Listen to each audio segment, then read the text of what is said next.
All right, everybody, I think we are ready this evening. Thank you for coming.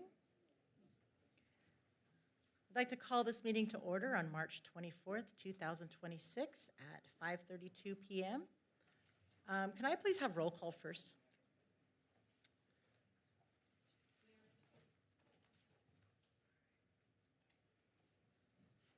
Mayor Christine Lowe, Present? Mayor Pro Tem Jean Goss. Here. Councilmember Edward Garcia. Here. Councilmember Kelly Creeps. Councilmember Robert Parkhurst. Here. Madam Mayor, you have a quorum. Thank you so much. I am doing the Pledge of Allegiance tonight and the inspiration. So if everyone could please stand if you are able and face the flag. Place your right hand over your heart and begin. I pledge allegiance to the flag of the United States of America and to the republic for which it stands, one nation under God, indivisible, with liberty and justice for all. Thank you. Please be seated. So today was kind of great for me. I got to do a little tour with some students from an elementary school, and one of the things I highlighted about being a mayor and being involved with so many amazing people in this town is today is the National Achievers Day. And one thing I wanted to really summarize is the great achievements, the people that are sitting in front of us right here. Our city council, we, thank goodness, get along very well. I think that we come to consensus about a lot, and that's our purpose. And so I just wanted to highlight a little bit about our council. Kelly Creeps is a fantastic mom of 2 children and a great wife. She advises private equity funds, companies, and entrepreneurs on a broad range of private transaction and corporate government matters. I looked up the companies, and I was like, holy moly, I didn't even know that. So it's kind of fun learning about everyone today. She's been on the Little League board. She's a former board member and co-chair of the business law section for Women's Lawyers Association of Los Angeles. And of course, she's been our former mayor. Ed Garcia, also a good friend. Sierra, part of his own company, he's president of his own company that does forensic economy, and it's called the Sierra Economic Consulting. 2 of you have named your company Sierra. It's wonderful. He's also a court-qualified expert in economics and finance. He has also an amazing spouse, his wife Amy, and the father of 3 kids. He also, too, has been on the Little League board, and he's a fellow Trojan. Robert Parkhurst. Sierra View Solutions is his company. I love your names of your companies. He's led efforts to adopt many of the state's landmark climate change laws, published peer-reviewed journals. He's the vice chair of the Clean Power Alliance Community Advisory Committee. His wife is Jennifer, and his 2 children are away now at college. He also is a ski patroller, which is awesome, as am I, and he's an Eagle Scout. All these small accomplishments you wouldn't know as these high achievers. And our Mayor Pro Tem, Jean Goss. He's a professor of political science at Long Beach City College. His amazing wife, Lisa, and their son is now at UCLA, I believe, correct? He's also a Little League volunteer and manager. Also was volunteer with Scouts. He loves fishing and hunting. He too is a Trojan, and he grew up farming in Oregon. And I also wanted to highlight our Employee of the Year. Our Employee of the Year is Karen Bustillos. I have been able to work with Karen back when I was on the fire department, and she is an absolute amazing human being. It's very rare when you see these high achievers to not be in awe of the different things they do that do not seem to go together. So Karen, believe it or not, was a cheerleading coach as well as a firefighter. She also is the manager for the EMS operations and building the ambulance operator program from scratch is one of her highlights. She did an extraordinary job at the Eaton Fire, as we've seen. She's also a volunteer search and rescue air medic. She has her bachelor's in psychology, her minor in biology, and she has a master's in business administration, and now she's the mom of 2 and an amazing wife as well. So I just wanted to highlight some of the achievements of our amazing people up here that help guide and take care of our city. Thank you. All right, report from City Attorney regarding closed session. Mayor, the City Council met in closed session to discuss 3 items. The first was conference with legal counsel regarding initiation of litigation. No reportable action was taken. The second was conference with legal counsel regarding existing litigation. Again, no reportable action was taken. And the third was regarding a liability claim filed by the Cadarians against the City of Sierra Madre. And for that closed session item, the City Council unanimously voted to deny the claim. Thank you so much.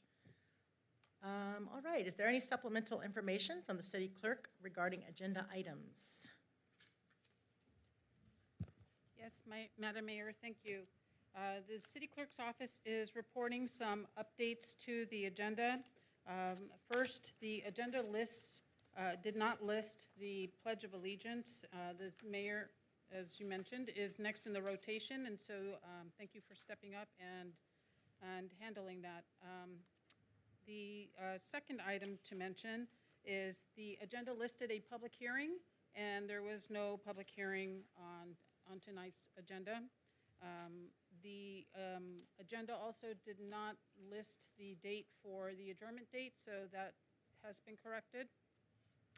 And then lastly, on consent item C, that's the professional services agreement with Rogers, Anderson, Melody, and Scott to exercise a 2-year optional renewal.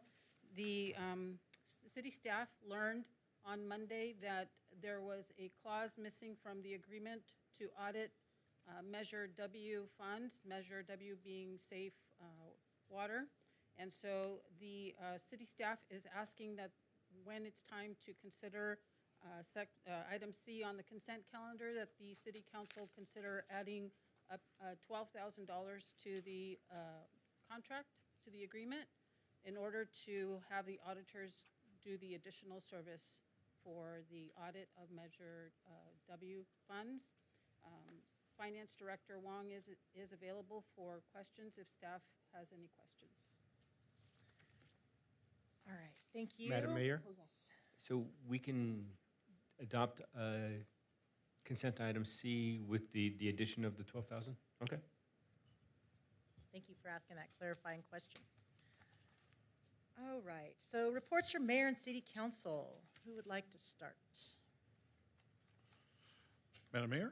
Sure. So on March 19th, I was asked by Mayor Pro Tem Goss to attend the San Gabriel Valley Council of Governments meeting. I said I would, and then work got in the way and I could not.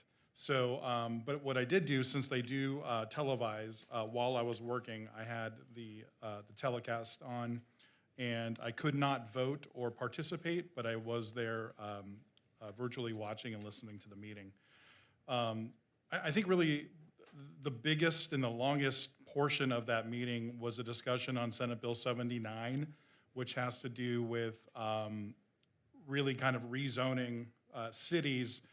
And the rezoning and high density up to 8 stories high would be around transit hubs. And this bill was brought by Senator Wiener. And there's apparently a lot of language that still needs to be cleaned up, and it's not very clear. So HCD is in charge of the language. They're trying to figure it out. We had, there was a long presentation by someone from Townsend, one of the lobbyists from Townsend that's been trying to follow up on this Senate bill, which is now law. But what we do know is we don't have to do anything within our housing element when our next update comes around. It will just happen by law. But you know, we do have a bus stop, whether or not, or a few bus stops, whether or not it's going to get to the level of being an SB 79 transit hub, I don't know. So SCAG actually came and gave a presentation as well.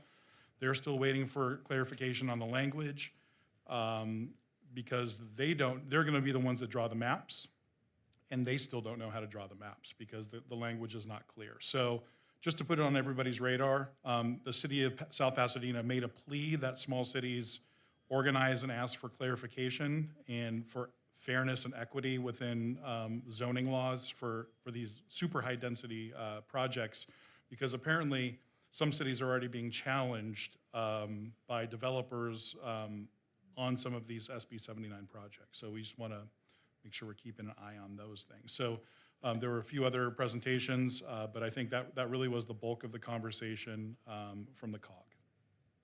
Thank you, thank you. Any other reports? Madam Mayor? Yes. So last night I attended the Library Board of Trustees meeting. There was robust discussion, as there always is. I'm kind of wondering what they're going to talk about once the library opens, because 2/3 of the meeting is about the status of the project and planning for the opening. So I'm very excited about all of the things that they're planning for the opening Saturday on June 6th, as well as the fact that we are on track to meet that opening, as well as remain under budget. One thing I did learn at the meeting, because they get reports from the various community groups that support the Library Foundation, the Friends, Historical Society, et cetera, that the Library Foundation has applied for a number of grants themselves to help fund certain projects at the library. One of them, I believe, is around technology, and they're waiting to hear back on whether they have been awarded those grants. The other great news from the Library Foundation is that they have exceeded their fundraising goal, but that doesn't mean that people should not consider continuing to donate. Their current project is a lower amount donation that you can then procure, in essence, a faux book spine with a name or dedication of your choice that will then be displayed on certain of the end caps of the bookshelves. And so it's another way to, honor loved ones or otherwise participate in that and have, your children or grandchildren's name forever in our new library. I also completed my AB 1234 ethics testing this week, and I bring that up only because I wanted to make sure that the record reflected that I recused myself from 2 of the discussions in closed session because of potential conflicts based on defendants in those cases being clients of my firm. So, thank you. Thank you. Madam Mayor. Last Wednesday was the Natural Resources Commission meeting. Unfortunately, I missed it due to travel delays, but there's some really exciting things coming out of the commission.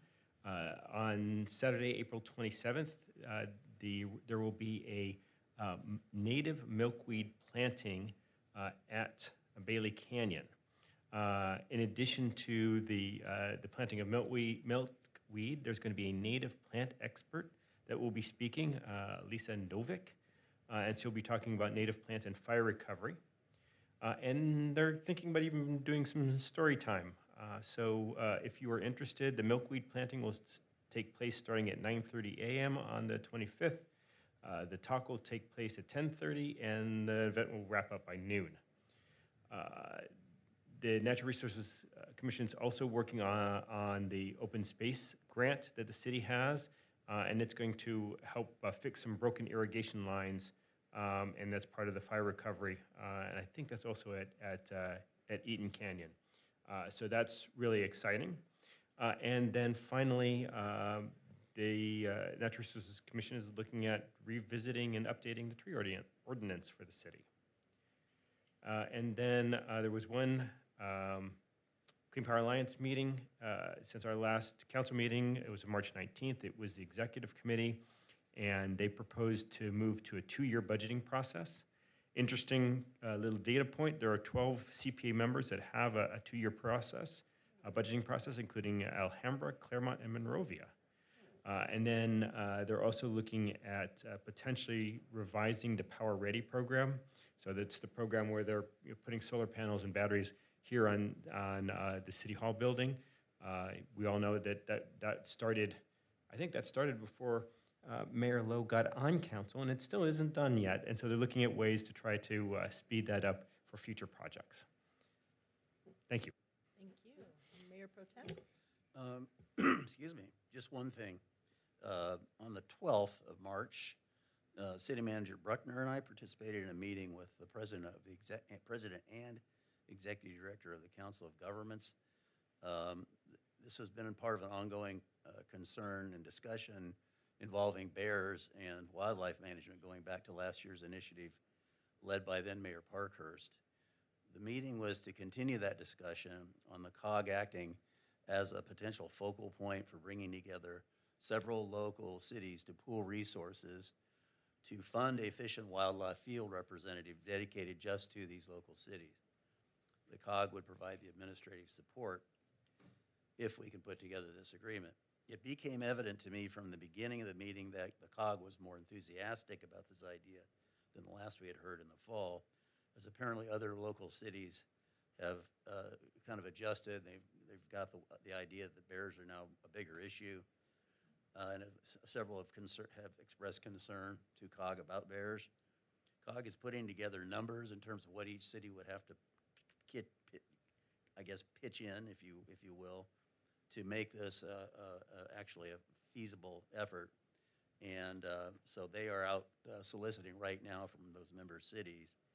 As an example, Arcadia has already expressed interest to be involved with this. As of last year, they hadn't, so that is a big change. COG understands a sense of urgency here. I think we're all aware the bears are back out again. And they're hoping that if we can get this collaborative framework stitched together, that we could actually operationalize a dedicated Fish and Wildlife Field rep sometime by the end of the spring or early summer, which would be great because that's precisely when we need the help the most. So when we know more, I'll report more, and so stay tuned. It's potentially really good news. Thank you for that report. On Monday, 3/16, we, meaning myself, our city attorney, our city assistant city manager, and our staff participated in a meeting with EPA. Part of this, the goal of this meeting for EPA was to discover if there were any barriers that we were finding in terms of permitting through the city of Sierra Madre, local permitting for those who needed to rebuild. In our city, that's not our barrier. From what we've heard from the residents who did have burn, it was the insurance companies paying them the funds in order to move forward with their plans. So there is a 5-day process that we've accelerated for permitting for rebuilding. And we've reported to EPA that's not our concern. And again, it's not just the residents and businesses that are experiencing not quick payouts with the private insurance companies, but it's also FEMA claims are a little bit delayed. So we covered some of that in that meeting as well. We brought them to the attention of our need for more soil testing and also to understand more about the toxins that we might be experiencing. And we've asked that they share their studies with us and some more information that they might be getting that we're not aware of. And so they said they will update us on that. But at this time, they don't have the funding, of course, to continue with testing on their own from their entity, from the federal entity. There is still testing through LA County, free soil testing, and some other resources in our county, which we've posted on our website. And then on 3/19, I went to the Planning Commission meeting, which was very confusing because we were trying to look at the language of the new ADU proposed municipal codes, amending the texts for certain chapters for ADUs. And there's the part that's confusing is a lot of it is conflicting with attached ADUs and separate ADUs. And so they have not made a decision on some of that language in that chapter, and it will come back. But we need to make sure that those regulations are consistent with the state housing laws, which we're finding too is something we have to update often, especially with our codes, to make sure that we're complying with what the state's coming down with and the ADU laws. So that was interesting. And then I just wanted to make everyone aware too, we're coming up on bear season. We've seen our neighboring cities, which we anticipated having more of an issue since we've done a good job at providing the bear-resistant trash cans, and we've really tried to do the best we can so far at educating. There's always more education needed. The Bear Lovers of Sierra Madre have been implemental in that. So please pay attention to the education that we're feeding out on what to do if you encounter a bear, and also how to make sure that we prevent bears from being in our neighborhoods and how to haze them. Michelle Tremblay and her group have been outstanding at assisting with this, as well as a couple other groups in town, so please be aware. The Sierra Madre Police Department will be hosting a Coffee with the Cop on Saturday, March 28th, between 8 a.m. and 11 a.m. at Starbucks in Kirsten Court. And then also this Saturday from 9 to 5, all residents are invited to join in the annual Sierra Madre Wisteria Festival. If you didn't know, Sierra Madre has the largest wisteria vine in the world. It's put on by the Chamber of Commerce, and it is a really fun-filled, exciting day full of not just the vine tours, but also different vendors in town, music, and just an exciting day for everybody, and especially for our community. So come out and enjoy the festivities, again, from 9 to 5. And let's see, join the Sierra Madre Fire Department on April 4th, 9 a.m. at Memorial Park for our annual egg hunt, looking for the golden eggs. Search for the hidden golden egg and win a special prize. There is an age limit on that. Do not try to bring your 18, 17-year-old children and let them pass as younger children. We max out, I believe, at 12 or 13. I don't know if the chief is here right now, but I believe it's 13, 12. 12 years old is the oldest age for that. And again, thank you for the knowledge about Bailey Canyon. I missed the date. Did you say Thursday, 3/25? So it's going to be Earth Day, and it's going to be Saturday, April 25th. So it'll be at the far end of the Earth Day week. And hopefully the community bike ride is still on for the 18th, last I understood, so. I hope so too. All right, thank you, everybody. Spring has sprung. Okay, so let's see, reports from city staff. I believe we have our Director of Library and Community Services, Layla Regan, to give an update on the library.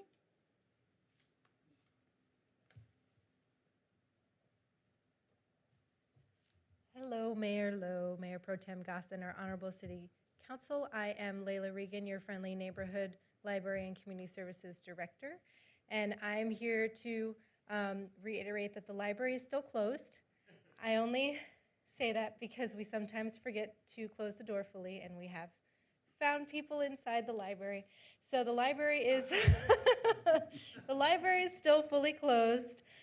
We are hoping and really hoping that we will get a TCO shortly, so a temporary certificate of occupancy, which means staff can be in the building.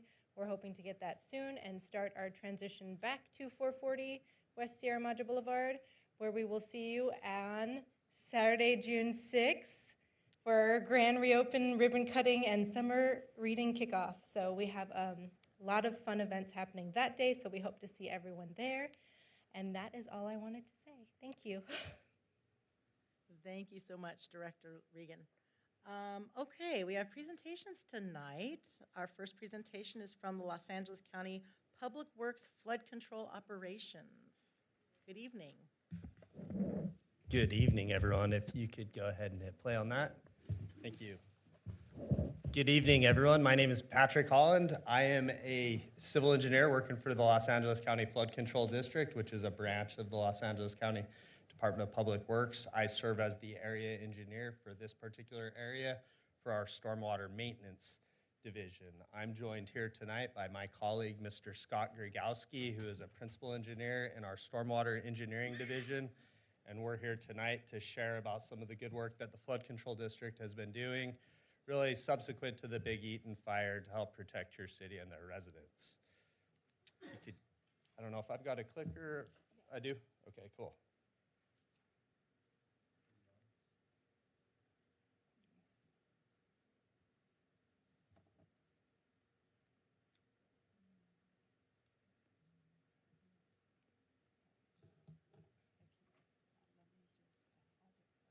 Yeah, you'll kind of get my rhythm. I wanted to thank the city manager, Mr. Mike Bruckner, that I met up at one of our facilities during storm season, and your public works director, Mr. Brian Dickinson, for inviting us tonight. Go ahead on to the next slide. Perfect, right here. So tonight, if you'll go to the previous one, sorry about that. Tonight, we're going to discuss about the Flood Control District's mission. We're going to describe some of the Flood Control District facilities that we maintain to help protect your residents. We're going to discuss the importance of removing sediment from behind some of these facilities and summarize some of the other projects and efforts that have taken place since the devastating Eaton fire. Next slide, please.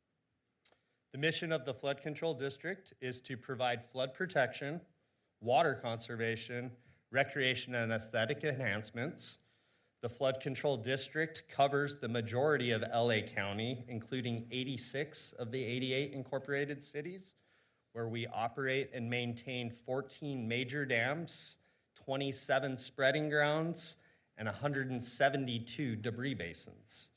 Additionally, we maintain 483 miles of open channel, more than 3,300 miles of underground storm drains, and tens of thousands of catch basins. Next slide, please. Within the city of Sierra Madre, the flood control district maintains 7 debris basins as shown in the photo on the right. Debris basins are flood control facilities typically along the foothills designed to capture mud and debris from entering neighborhoods, particularly after fires. In the photo on the left, labeled with there was some numbers, they're not there now, but with the red boxes labeled, you can see roughly how a debris basin functions. We have water that enters into the debris basin. The sediment is able to settle inside the basin. The basin typically has a tower pipe that drains the basin so that the sediment can dry out so that we can later come in with heavy equipment to remove that sediment. One thing I'll point out is the photo on the right has one of the 7 debris basins identified as the Sierra Madre Dam. And my colleague Scott Grigowski is going to go into further information about that facility and why it's referred to as a dam, but really functions more as a debris basin. In addition to debris basins, there are 2 rail and timber structures within the city of Sierra Madre that are maintained by Public Works. That's the Upper Carter rail and timber structure and the Stonehouse rail and timber structure. Rail and timber structures are engineered barriers, typically made of wood or metal, which are intended to block debris but allow the water to drain. These structures are frequently constructed following fires and are oftentimes removed years later after the vegetation has regrown, but are sometimes left in place to continue to provide protection from debris flows. Here's a couple photos of 2 recently reconstructed rail and timber structures that were reconstructed following the Eaton fire. As I previously described, the debris basins are designed to capture that debris, mud, and sediment, which later needs to be removed in order to create capacity for additional sediment to come in from future storms in order to protect the communities from flooding and debris flows. This photo, hopefully it works. Okay, we got a time-lapse photo going. This is of the Bailey debris basin from the February 13th storms. And what you can see from this debris basin and this time-lapse video is how quickly these, I don't know what I just did, let me back up. Here you go again. How quickly these debris basins can fill up and why we need to get in there as quickly as we do, sometimes following events, get them dewatered, get that sediment removed just in time to make room for another event. Here are some other photos of another debris basin in your city. This is the Auburn debris basin. The photo on the left shows what it looks like when it's more or less empty. The next photo shows what it can look like when it's full of mud and chocolate milk. The next 2 photos show what it looks like as we're performing the excavation and we're removing the sediment, loading it in trucks and sending it to various sediment placement sites where the flood control district manages this sediment that's cleaned out. This slide just goes to show and give you some numbers of how much material was removed from these basins. And this was just from last year's storm events following the fire. So it really gives you a sense of how much material was brought into these facilities.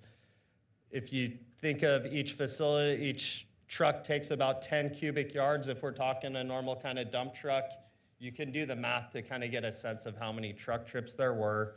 We did our best to minimize the impacts to the community, tried to identify haul routes that minimized impacts to community, but as you can see from the time-lapse video and from some of the other photos that I showed, the importance of getting these basins cleaned out. I'm going to turn the time over here to my colleague Scott, who's going to go into some more details on a couple of the projects that his division was lead on.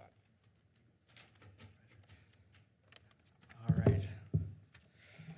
Thank you for having me and for allowing me the opportunity to discuss our recent project that's ongoing at Sierra Madre Dam, and also to provide you some information on this year's stormwater conservation efforts within the county and the local groundwater basin.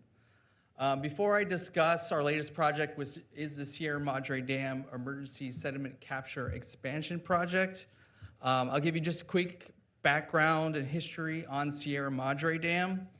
So Sierra Madre Dam is a concrete arch dam that was constructed in 1928. It was originally constructed to retain a water-holding reservoir, but in 1956, it was converted to a free-draining debris dam. So basically, an open outlet was installed through the dam, and this was done to really help protect against debris flows at this particular facility. So its focus, in the 1950s really became on providing debris protection for the downstream communities. In 1982, the dam was rehabilitated to meet modern seismic safety standards. And then in 2022, we completed a project to enhance safety and access to the dam for maintenance and debris removal operations. And that project really came in on time because that work came in handy for the post-Eaton fire work we did in 2025.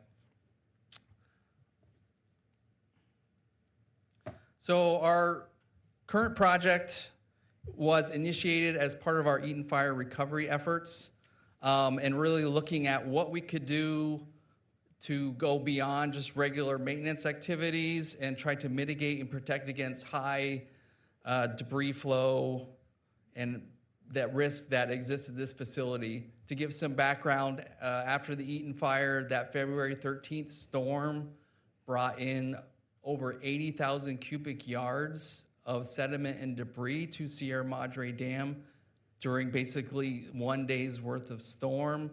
That caused the sediment level to rise over 60 feet at the dam. So that was quite a dramatic storm and impact. And there was also a brief spillway flow that occurred for about 15 minutes during the peak of that rainfall. So we were really looking at what can we do to try to increase capacity, increase the debris protection of that facility. So that's what really kicked off this project. So our goals with this project were to expand the sediment capture capacity at the facility. And we are accomplishing this by deepening the basin. So we're going beyond kind of the levels that we typically would excavate during our maintenance to provide some additional room for sediment to come in. We're also going further upstream than we normally do for maintenance to remove post-fire sediments and debris. And we're also constructing an upstream debris barrier to help capture and retain some of that debris as it comes in further upstream before it gets to the basin. And the project also is featuring the replacement of the spillway handrails that were damaged in that February 13th storm. So just to give you some background on our progress so far, the construction on this project started in December of last year. They started mobilizing just before the Christmas and New Year's storms, so we had a little bit of hiatus during those storms. And then we picked it back up in January, and we're expecting to be completed in a couple weeks in early April. So far, we've completed the sediment removal and portion of this, and that occurred between January and February of this year, and we removed 10,500 cubic yards of material, creating additional space and room for future debris impacts. We've also constructed an 8-foot tall wire mesh wrapped rock-filled debris barrier upstream. And we're currently working on replacing 120 feet of the damaged safety hand railing across the dam spillway. So here's just a quick image of the upstream rock-filled debris barrier. And our intent here is to try to capture sediment and some of the larger debris upstream before it comes down into the basin. Especially for a lot of the larger debris, it helps with the maintenance downstream if they don't have to deal with the rock, mixed in with all the smaller sediments. And this is a picture of the ongoing replacement of the safety rails. So they're kind of, right now, they're basically coring holes for the new rails. They set up some temporary rails for their fall protection. They'll remove the old rails. And one of the, I guess, enhancements, changes here is we're going to be installing removable rails. So in the future, if we're predicting a major storm, we could remove those rails. And if we do have another spillway flow, they're not going to be damaged and we have to come in and replace them again. Quick question on this photo. Mm-hmm. So what is that? Is that like netting for safety netting there that has all the debris in it that's kind of at the middle of the picture? So the original handrail was, it's kind of hard to tell, but it's basically post, and originally they just had wire rails across, and because of the safety component and the height, they put chain link across it to prevent, in case somebody were to slip and fall through the wire, just the simple wires that ran between the posts. So that really it's like chain link fence meshing that was installed as more of a, safety fall protection measure. And that kind of helped to catch up the debris and push over the rails. So we're seeing kind of the edges of the fence. You can see kind of the white things coming down. Those were the pillars that was holding. Yeah, up those were the chain link. posts where the chain link was attached, correct. Yeah, so that's all going to be removed within the next week or two. And I think they're currently fabricating the handrails, so those should be installed within the next week or two. And that'll be the last piece of the project, and then we're done. One thing I'd like to express, just in general to the members of the community up there that we have to work with, we really appreciate their patience with us and their support because, especially the hauling efforts we do, it is impactful to them. And we're grateful for them kind of putting up with us and working with us, especially in terms of safety, working with us so that we can get through and everybody's safe in terms of those operations that are going on. Then I'd like to bring a little bit of good news. As Patrick mentioned, water conservation is one of the key missions of the Flood Control District. So I think this year, I'd like to report that we've had, some above average numbers as far as Public Works' stormwater conservation efforts. So this is the current data for our 2025, 2026 water year. Our water year basically runs from October 1 through September 30th. So it would have been October 1, 2025 into September 30th of 2026. So we're not through the entire water year. This is where we're at right now.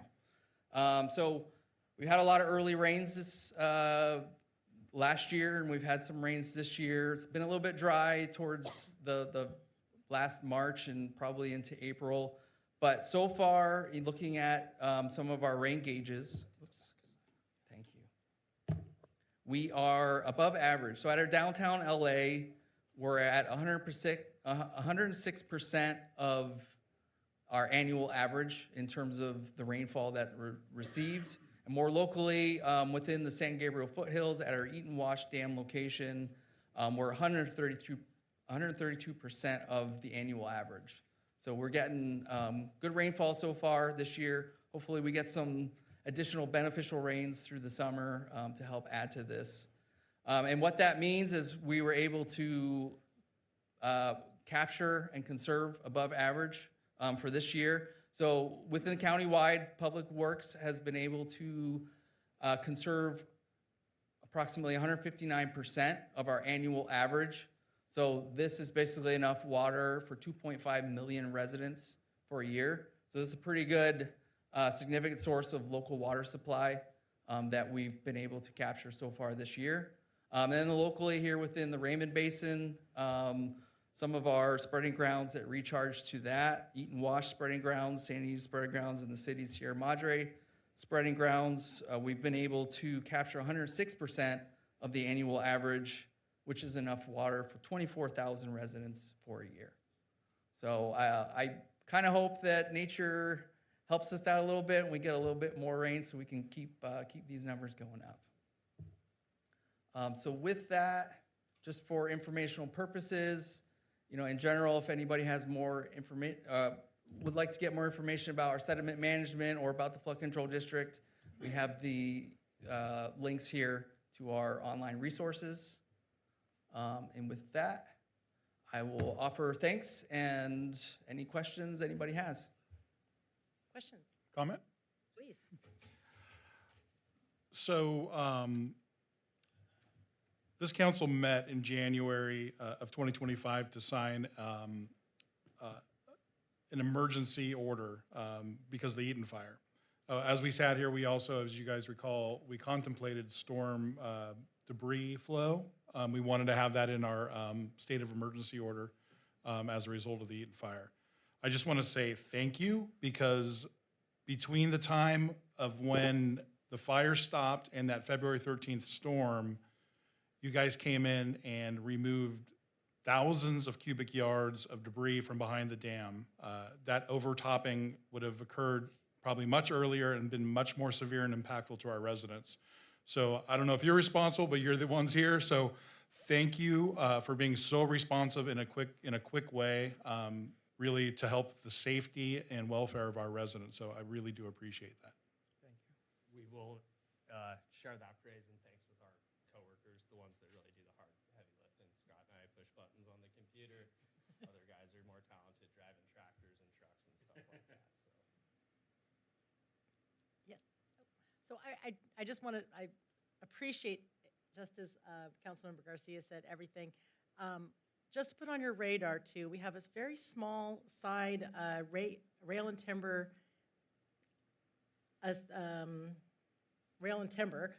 barrier right there at Yucca Trail that at one point was built by LA County and was maintained, and then at some point it came to us.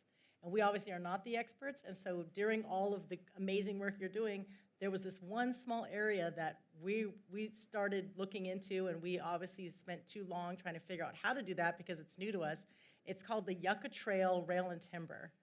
And we can give you some of the history on it, but we'd really like to know if it's possible to incorporate that back into LA County's area to get cleaned and to get maintained, because again, you are the experts. I've never seen more interesting work with mud in my life and debris as what you guys have been doing over the last year plus. So thank you so much. I am loosely familiar with the Yucca Trail Rail and Timber Structure. I was presented a document that was the transfer document of when it transferred back to the city of Sierra Madre. I'll be happy to look into the history of why that happened. My understanding was that it was it initially built by the city or by the flood control district? So it was built by the flood control district, and normally after 10 years, we tear it down. Oh. And so it might have been that the city wanted to keep it, and so we said, you can keep it if you wanted, but at that point, I think that's how we relinquished the ownership. That's so interesting. We did experience a massive amount of mud flow through there. I mean, it filled up and we cleaned out 65,000. It worked. Somewhere around there. Yes, so It was if a we had lot. tore it It was a down, lot. imagine what would have happened if we'd had let it be torn down. So maybe we can look at that in the future with LA. Yeah, I think that's an important question, because in your presentation, you did describe rail and timber structures that you put up in advance of debris flow, and then you say they're temporary and you take them down. So in the future, when you do take these down, are you expedient in a way that, let's throw a hypothetical out there. Let's say we did not take ownership of that rail and timber structure and we let you guys remove it. After the Eaton fire, would that have been a candidate for you to come out quickly and put a rail and timber up at that point in time? I don't want a Monday morning quarterback, but just kind of thinking about our resources, like we want to make sure we plan the correct way for when this might happen again. My hunch is yes, because the two rail and timbers that I showed the photos in, if I can That's what made me ask this, so thank you. know how to go backwards. Anyway, the two that had the two new that I said were recently reconstructed, if you can find that one for me. Scott, those were two that had been initially built, and I'm not going to remember which fire they were built for. I'm trying to do my math and figure out what year it would have been that they were been built, but they were deconstructed because the watershed had grown back. Fortunately, the foundations were still there and intact, so a contractor on our behalf was able to go and reconstruct them pretty quick because the foundation was there. It was just putting in new posts and new rails. So to answer your question, I think the Yucca one could have been a similar candidate to that without knowing the specifics of it. I couldn't say for certain, but my guess is yes. So going forward, 10 years from now, when these are going to be taken down, maybe it's not in the best interest of the council to want to take them over again, I'm thinking. Because then you would come back and reconstruct them in advance of a storm. Theoretically, yeah. Okay, good to know. That's really helpful information. Thank you.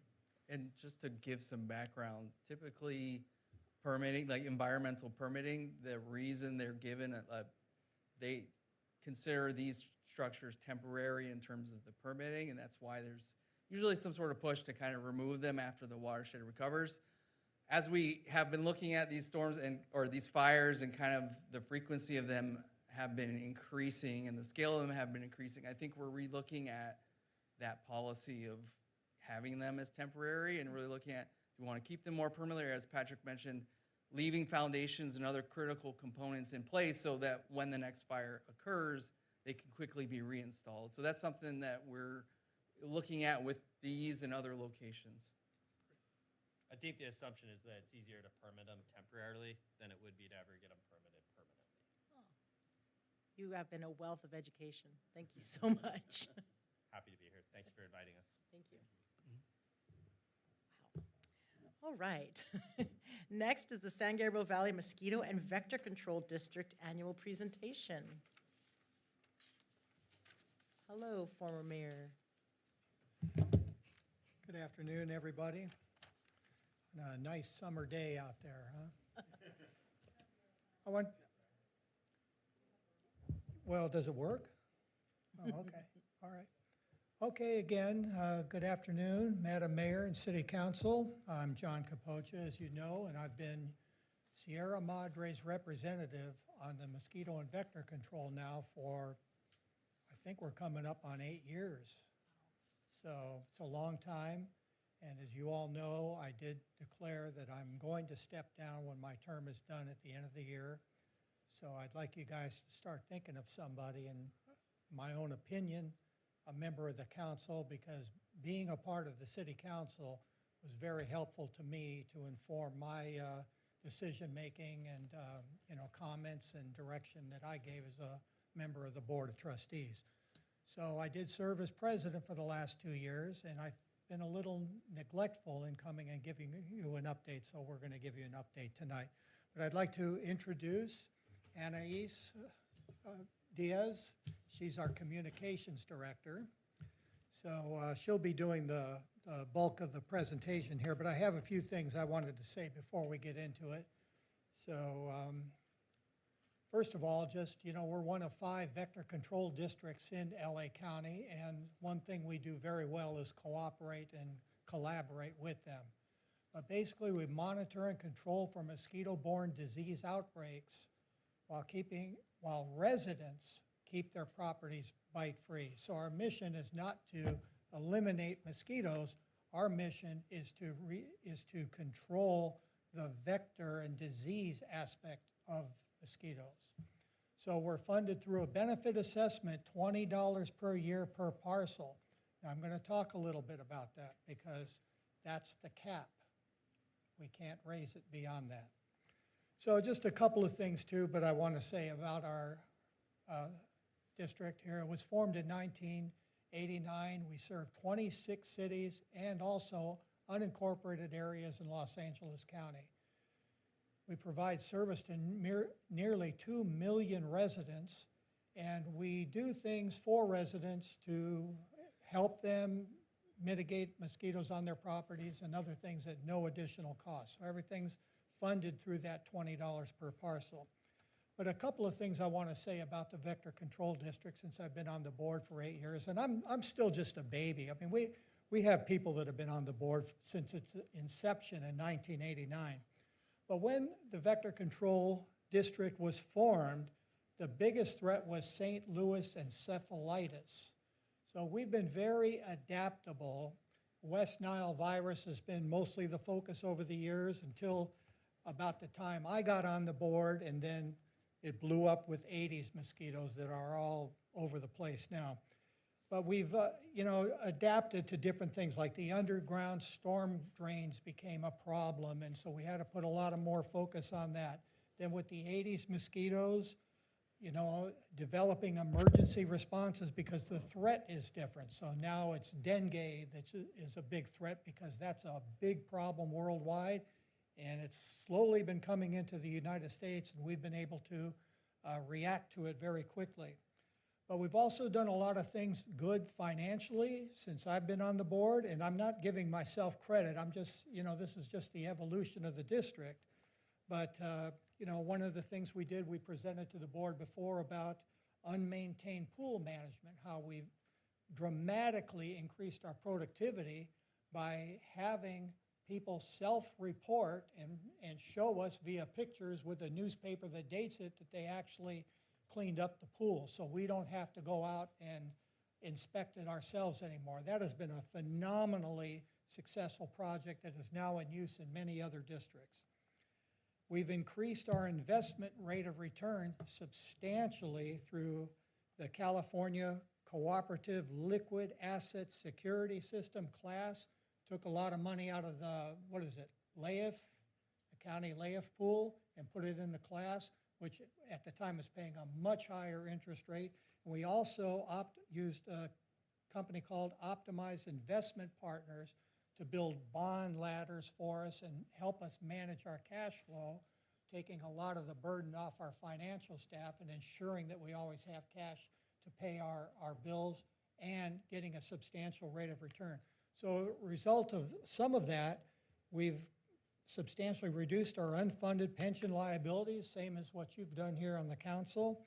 We've installed a solar project that's going to save $750,000 over its 20 years lifespan. We've created emergency funds for things like dengue, and I'll talk a little bit more about that. And we've also put aside, I think we're not quite there yet, but our intent is to put aside $1.5 million to do the Proposition 218. I'll explain a little bit about that, why it's so very costly. But some of the administrative aspects of our district is our industry leadership, and we've got a video at the end here that's going to demonstrate kind of that, but our little district has become kind of a leader. So at all the mosquito and vector control conferences, we have a prominent speaking presence, and it's apparently really impressive, which other members of the boards of trustees told me about. I haven't gone myself. But so over the few years that I've been on the board too, we've improved and updated our personnel policies, implementing best practices. So we're at an employee satisfaction rating from surveys of over 95%. All of you who are in management in your other lives know that that's unheard of. 2024, we had 0 employee turnover. And it's not like we're paying our employees big money. We're right there in the middle of the pack. But I'm just saying this because I'm just so proud of our district administration and what a good job they've done. So, you know, another thing is we had an interagency MOU. So even with the Eaton fire, our response to that was streamlined because we were able to borrow people from other districts to come and help us. And Anna East will go into a little bit more about the Eaton fire response. So anyway, back to Proposition 218. We are capped at $20. Right now, we're at the cap. So we're in financially good shape now for a couple more years, but if we don't increase that, our mission is going to be severely compromised over in the future. Now, what's weird about this, you're all familiar with 218. When you go to 218, you're talking to what, 3,500 households? Well, we have 2 million that we've got to interact with and mail to. So it's going to cost us like $1.5 million to eke out just a few more dollars. So we have to spend like a couple of dollars per household to gain back a couple of dollars. So I don't think the people that did the 218 process ever thought about what an impact that makes on a district like ours. But anyway, our future is hinging heavily on that. So anyway, I do want to just make a couple comments about, again, our leadership, our district manager, Jason Farnan, and you've seen him before here, but he'll be in the video. But you know, once this Eaton fire hit, he was just all over the place, along with Anais and others on the staff. And they have achieved $600,000 in funding just through, you know, force of will and incredible people that are on our Board of Trustees that have connections with the various governments. And one thing that I think is really remarkable is we got $60,000 from FEMA. This was the first time ever that FEMA gave money to an organization that is working to prevent a problem, not fix a problem. So we made the case, Jason made the case that if we don't do something about these pools, there were 1,400 unmaintained pools, that we're going to have a big problem, you know, disease-wise, if we can't control it. So I just think that was remarkable, to move the federal government to do something different through, you know, force of, you know, just convincing them that this was the right thing to do. So anyway, with that, I'm going to turn it over to Anais, and she's going to talk about some of the basics of the district. So thank you. Thank you, Trustee Capocha, and good afternoon, honorable members of the City Council and City Manager. Thank you all so much for having me. And Trustee Capocha really summarized a lot of the work that we just did this past year. It was outside of our usual scope. We don't typically respond to emergency control or emergency response, but we were able to do it with the will of our board and the support of our board, and of course of our legislators that provided $500,000 in state funding to be able to respond to those pools. But very briefly, I just want to share a little bit about our district and the scope of our services, how we work to control mosquitoes and vectors across the district. Our surveillance department gathers data that leads all of our operations and efforts. Through mosquito trapping, we're able to monitor mosquito populations and disease presence, and we send collections for testing to our neighboring vector control district, and we test for diseases like West Nile virus. We also collect dead birds, as they often serve as the initial indicators of disease presence in our area. Our operational efforts focus on controlling immature mosquitoes, and this is primarily because it's much easier, much more effective to control mosquitoes when they're in the water, so hundreds, thousands of mosquitoes, rather than 1 or 3 flying mosquitoes with pesticides that are not target specific. So our technicians monitor and control community sources, residential sources, green swimming pools, underground storm drains, and biting black flies along the foothill communities. And many of our tools and our strategies are effective at controlling our native mosquitoes, but are not as effective at controlling invasive Aedes mosquitoes, which I'm sure you're now familiar with. The district is exploring innovative tools like sterile insect technique, which is a proven pest control method that is already used to control Mediterranean fruit flies and screwworms, but now we're trying to use it for mosquito control and try to control these pesky, aggressive mosquitoes. Our public information strives to connect and educate residents in different modalities, digital, in-person, and collaboratively, and we provide presentations, town halls, table at community events, and develop different campaigns year-round. Additionally, we're very, very proud of our K-12 educational programs, our EcoHealth Vector Education, and this free program offers California curriculum-based programs to our students, including a community science program, which a lot of students from Sierra Madre Middle School participate in.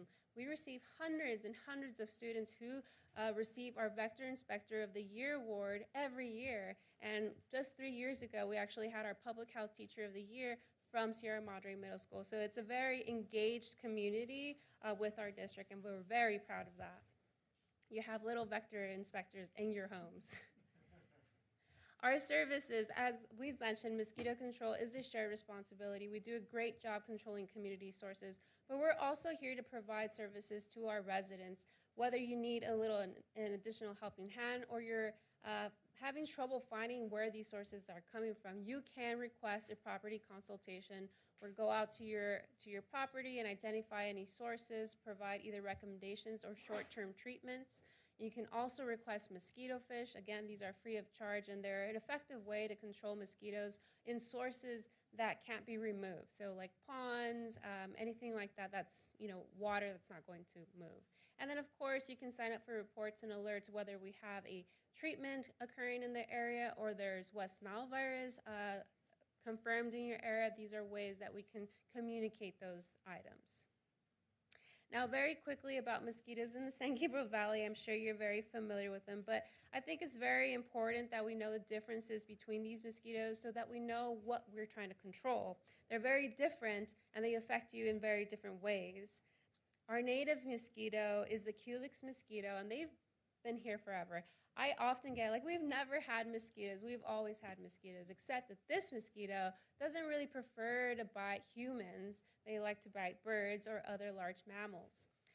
But these mosquitoes are most active at dusk and dawn. They can fly up to 10 miles, and they are the primary vector for West Nile virus, St. Louis encephalitis, and Western equine encephalitis. So they lay their eggs in open sources of water, so like green pools, flood control channels, street gutters, and again, these are the areas that we treat really well effectively. Now we have the Aedes mosquitoes, or ankle biters, these black and white mosquitoes that bite aggressively. They love human blood, and they'll bite you multiple times to just get one blood meal. And sometimes it feels like there's 100 mosquitoes, but it really is just one mosquito biting you a bunch of times. Now, this mosquito can transmit dengue, chikungunya, and Zika. And while they're relatively new to our area, the district has been at the forefront of Aedes response. Like Trustee Capocha mentioned, we have been responding to dengue in our communities. Most often we've seen dengue as a travel-related case, but up until 2023, we started seeing local transmission of dengue, which is alarming for us because it wasn't here before. And so in the past 2 years, we've really experienced the local detection of mosquito. And just last year, there was a first mosquito confirmed with dengue, and that's also very alarming. So it's just something that our districts are now faced with on top of daily routine mosquito control. Now, there are ways that we can work together, but one of the things that we recommend for our residents is that you tip, toss, and protect. And this is our main slogan, our main campaign is to remove stagnant water by tipping it out. Toss any unused containers, and that's specifically because Aedes mosquitoes will lay their eggs and they can lie dormant for over a year.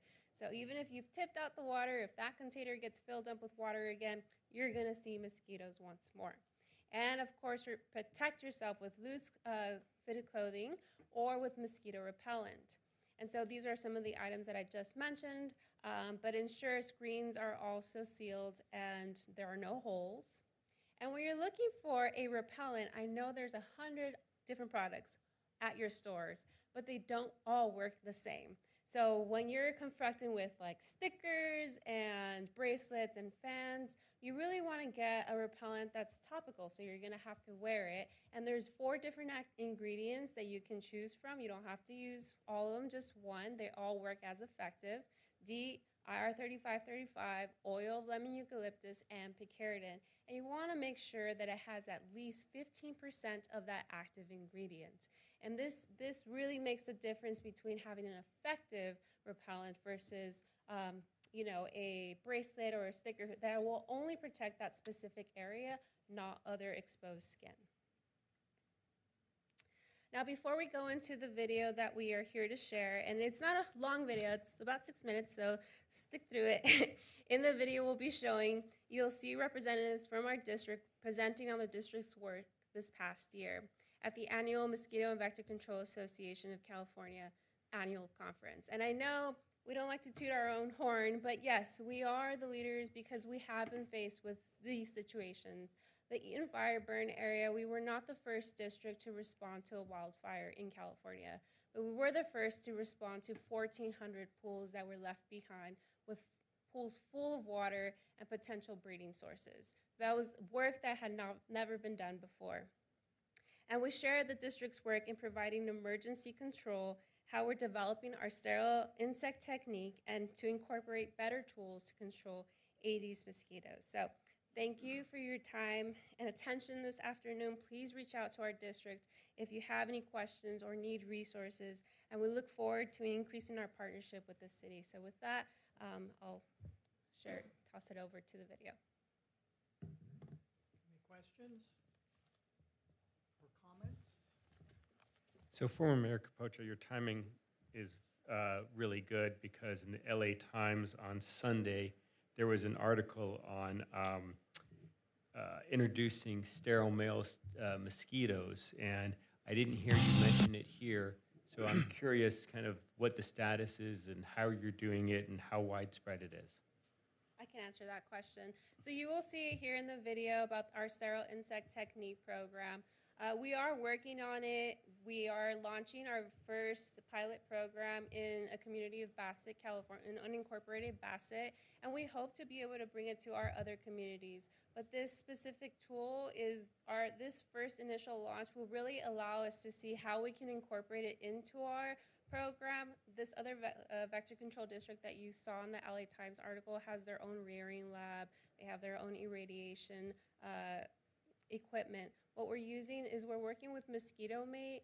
They ship us Wolbachia infused males, and so essentially Wolbachia is a bacteria that already occurs in our insect populations. They are just not compatible with our Aedes mosquitoes, and that's how we're able to make sure that whatever eggs are laid, they're not going to hatch. So we are working towards including the sterile SIT program into our toolbox, but it is not a solution for our insect mosquito problems. It is just really tackles one species of the mosquitoes we have here.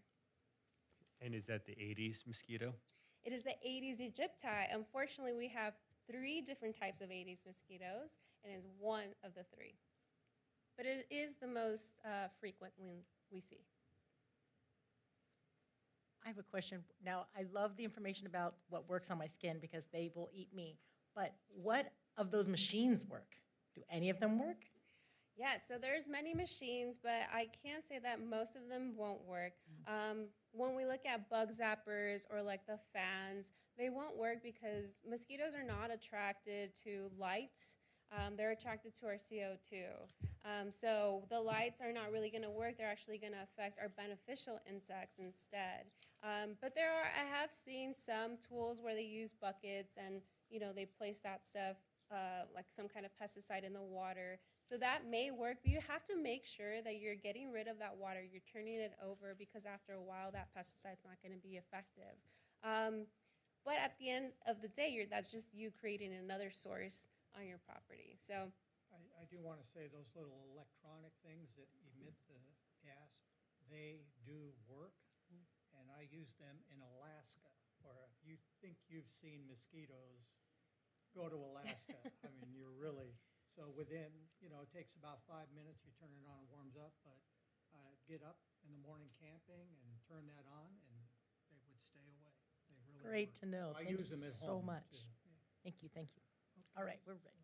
As far as dead bird protocol, should we report that, or do you go out and survey for dead birds? What's the protocol for our residents? yes, absolutely. So you can report a dead bird to the West Nile virus bird hotline, or you can contact the district and we'll submit that for you on your behalf. But it does go through the state. They send out the reports to the districts that are in the area, and then we collect those birds, test them, and that's how we can detect whether they have West Nile virus. But yes, you can report them. So would a resident just like Google the San Gabriel Valley vector control, or? Or the California West Nile virus bird hotline. Yes. Okay, Yes. thank you. Mm-hmm. Yeah. Okay, show the video. Oh, is it on here? This is your phone. The MVCAC Conference is the premier gathering for mosquito and vector control professionals in California, bringing together hundreds of experts from across the state each year. This distinguished event unites scientists, public health leaders, and field professionals, fostering collaboration and advancing the science and practice of mosquito and vector control. The San Gabriel Valley Mosquito and Vector Control District was proud to have 7 staff members present, contributing their expertise and sharing innovative approaches to protecting public health. District staff led a symposium highlighting the coordinated emergency mosquito control response following the Eaton fire that devastated the Altadena community. Thanks everybody for being here, and thank you for all of the work you do across California to protect public health. We're here today because disasters are no longer rare or isolated events. They are becoming more frequent, more complex, and more disruptive. For mosquito and vector control agencies, this presents a fundamental challenge. Disasters don't just destroy infrastructure, they reshape ecosystems, alter vector habitat, displace communities, and create public health risks that often fall outside traditional response models. But what about the impacts that aren't as easy to anticipate? The effect of the fire on other vector species, particularly our invasive Aedes, isn't immediately clear. From the beginning, it was clear that the impacts of the fire would be felt for years. So in our planning stage, we asked ourselves, how can we utilize surveillance techniques to monitor risk now and going forward? With the number of pools we were facing, standard operations weren't enough. If we were going to keep moving forward and reach all of them, we needed to be innovative and creative. One example shown here is the assembly of our custom treatment bags and floats, which was a team-driven effort. These tools allowed us to treat pools where access was restricted, including properties fenced by the Army Corps of Engineers, or locations where debris prevented us from safely walking up to the pool and applying product directly. At this scale, this type of innovation from our team is exactly what we needed to keep the operation moving forward. Our first and most important step was to establish a home base for all of our information. On February 24th, we created and branded EatonAreaMosquitoControl.org, our campaign URL. Going back to basics, a campaign URL for a project or something of this magnitude is extremely crucial because it makes things very easy, accessible, understandable, and promotable when creating your content. As many communications folks know, when one reporter covers one story, the rest follow. But in my vector control experience, this was unprecedented. Jason and I handled 14 news features in 48 hours, most of them also requesting to go out into the field with us. Once we were able to take them out, we had 25 news features in 2 weeks and 40 in year-round coverage. So we received media interest from local, regional, national, and ethnic media. And in the first 48 hours, we were also doing legislative visits in Sacramento. So it was a busy time, but we were also able to share with our representatives what was on the horizon. By April 22nd, of the 784 pools we had visited, 587 of them were breeding, giving us a breeding potential of 75% in all unmaintained pools. Compare that to 2024 across the entirety of the district, and only 313 of the total swimming pools we visited were actively breeding mosquitoes. The district also presented on building and developing a sterile insect technique program, commonly referred to as SIT, with strong community engagement and support, demonstrating how innovation and partnership can strengthen the future of mosquito control. Part of the plan for the preparatory season was also to conduct a mark release recapture with those shipped adults. But to do that, we had to test our marking method and determine what we would expect recaptured adults to look like after release. This entailed building in a specific marking methodology. In this case, marking the adults while still held in the shipping tubes with day glow powder and identifying marked individuals with black light. So when asked how important it is for vector control agencies to invest in new methods like SIT, 63% said it was very important, 28% said somewhat important, and only 7% selecting not important. And support for Wolbachia was strong. Lastly, I just want to give a huge thank you to our comms team for all the tremendous work that made this data collection possible. This response reflected the culture of our organization, one built on teamwork, accountability, and a shared commitment to public service. I would also like to take a moment to thank each and every one of our staff members at SGV Mosquito, because without them, this work would not have been possible. A huge shout out to the communications team, because we survived this crisis communications experience together, but also with our regular programs ongoing. And of course, the hardworking, dedicated individuals at SGV Mosquito that continue to face unprecedented challenges with pride and a commitment to public health. This effort could not have been accomplished without the astounding efforts of not only our SGV staff, but also our many collaborative partners. This was not a success of one team or one agency, but of a larger public health community, all working for the betterment of our constituents. Thank you all very much.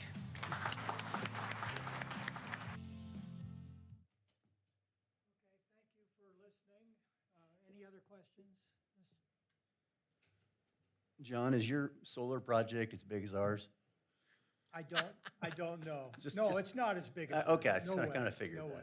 Yeah. Ours is mainly on the rooftop and also on the parking thing. That's what I kind of figured, yeah. You were here for the solar array, though. Oh, yeah. You voted for it, Well, so. I remember consulting with Robert before he was on the council. He was Yeah. very helpful in getting it kicked off and convincing us that it was a Yep. good thing to do.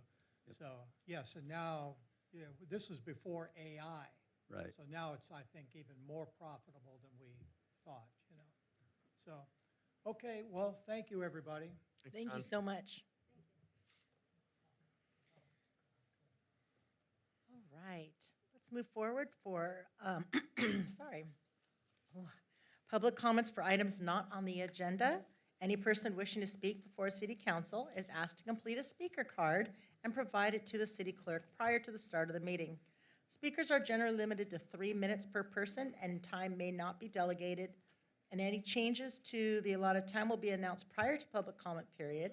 Under the Brown Act, the city council is prohibited from discussing or taking action in any item not listed on the posted agenda. We will keep the 3 minutes tonight. Do we have any public comments for items not on the agenda? Thank you, Madam Mayor. Yes, we do. Just for the record, the city clerk's office received 2 emails earlier today. They were forwarded to the city council for consideration. And we have 4 speaker cards. The Thank you. first of the 4 is from Deb Sheridan.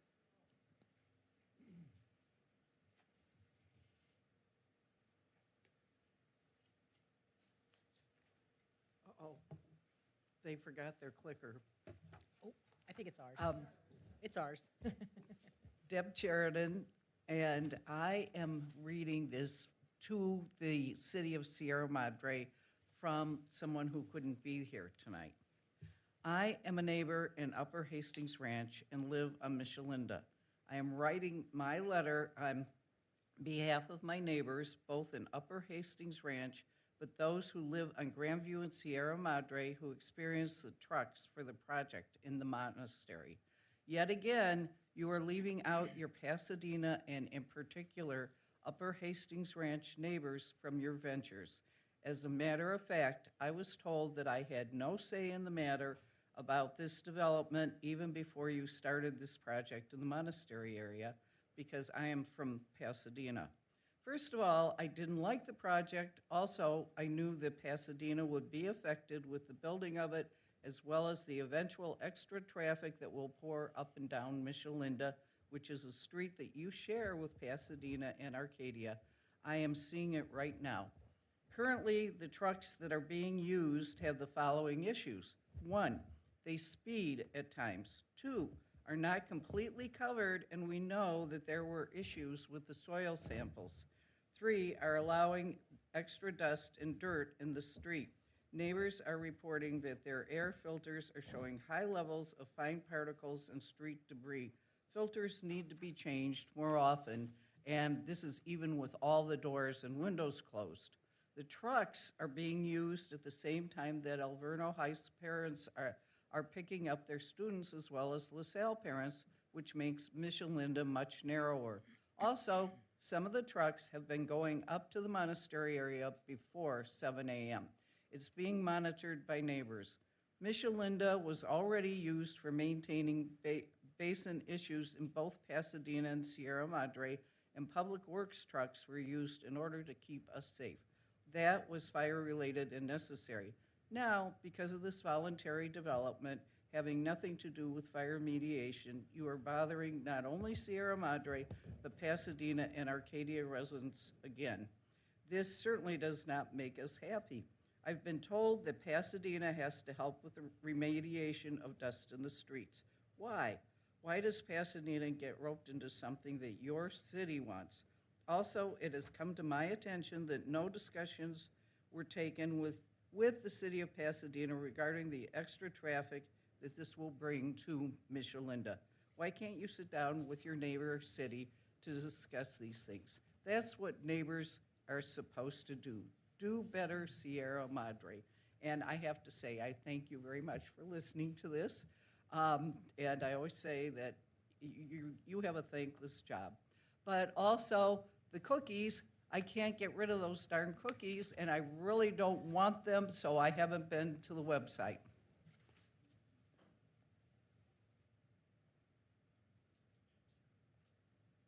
Thank you, Deb. Next comment card, please. Madam Mayor, the next speaker is Cheryl Fukuzaki.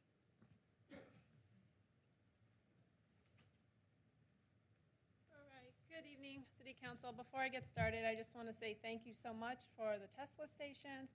Driving through town, so happy to see that addition to our city. And also to Madam Lowe, thank you for meeting with the EPA and for reporting on that. That means a lot. I also want to urge you, Eaton Fire Residents United, www.efru.la. Go on there, they're very informative. They're looking to get AB 1642 passed, which I think is huge. I pray every day that that's going to get passed soon. So I'm going to start. My husband sent the city and Toll Brothers an email about our concerns with the contaminated soil at the Meadows. Due to the number of residents that contacted the city, a city employee informed my husband the city was going to have a meeting with Toll Brothers. He asked my husband to reach out to residents and to gather questions for the developer. My husband collected 29 questions. We received a response from the city, however, a majority of our questions were not answered. For public record, I'm going to discuss some of those questions now. Residents asked if they could hire their own company to conduct soil testing at the Meadows to avoid the clear and obvious conflict of the developer hiring their own consultant. Residents are fearful the toxins have spread and are trying to do everything they can to protect themselves, including the offer to pay for the testing. We have received no response to this request from the city or Toll Brothers. Why didn't the city hire their own company to also conduct soil testing, to not only calm the fears of the residents, but to not be 100% reliant on the developer for testing? Residents have been in talks with experts about the Meadows. One expert said the Hillman report was limited in scope and the additional testing should be conducted. In the contaminated area known as FS2, she told us that the dioxins still exceed every limit on the human health risk assessment.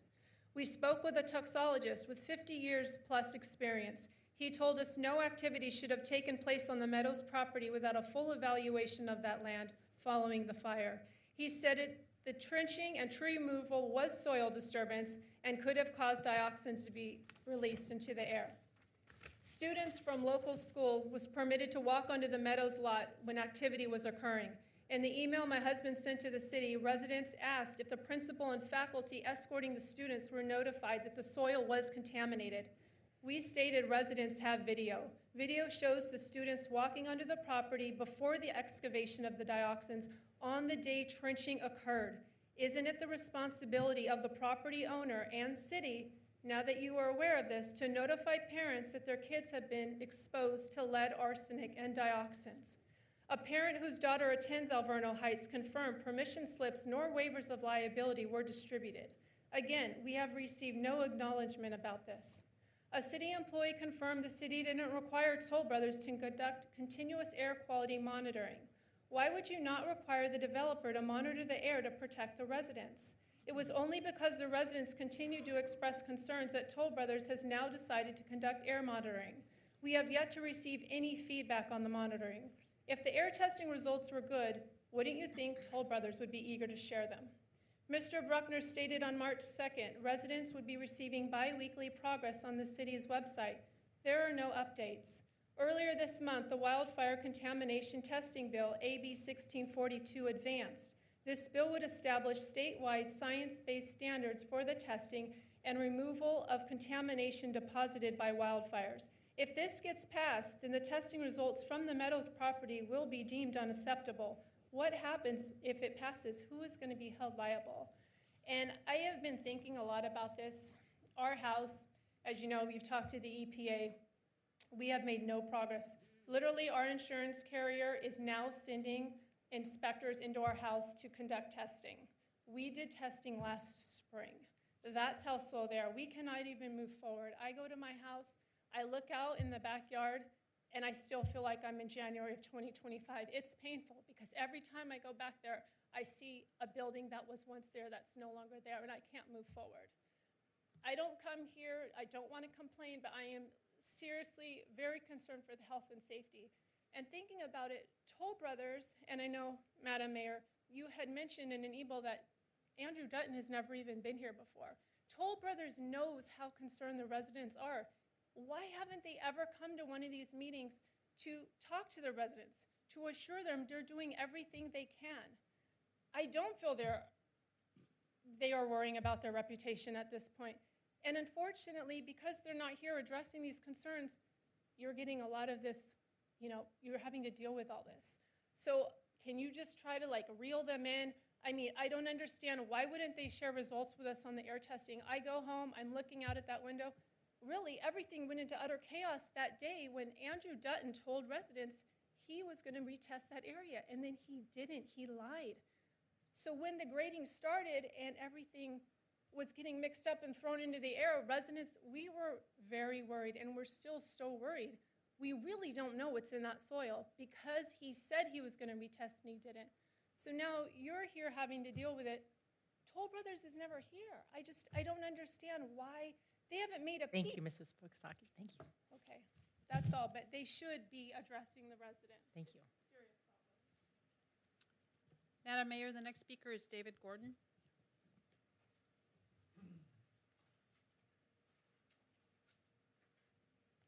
So we've heard a lot about mosquitoes, and I'm going to talk about a different kind of buzz, and that is the buzz coming from the Sierra Madre Playhouse.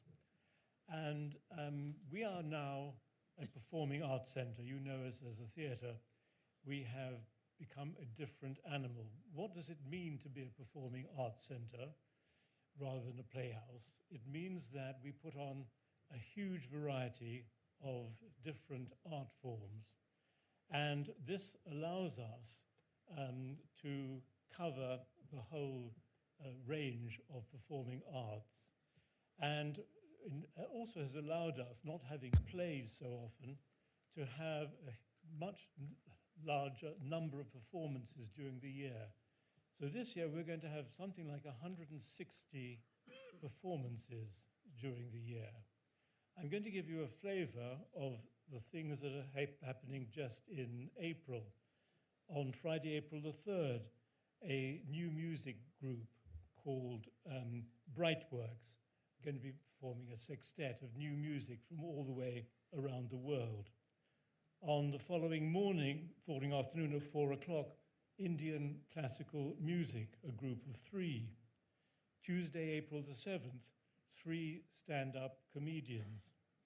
Friday, April the 10th, Martin Chalafort, the famous violinist who is the concertmaster for the LA Phil, is coming here to Sierra Madre with his Stradivarius to give a history of the tango.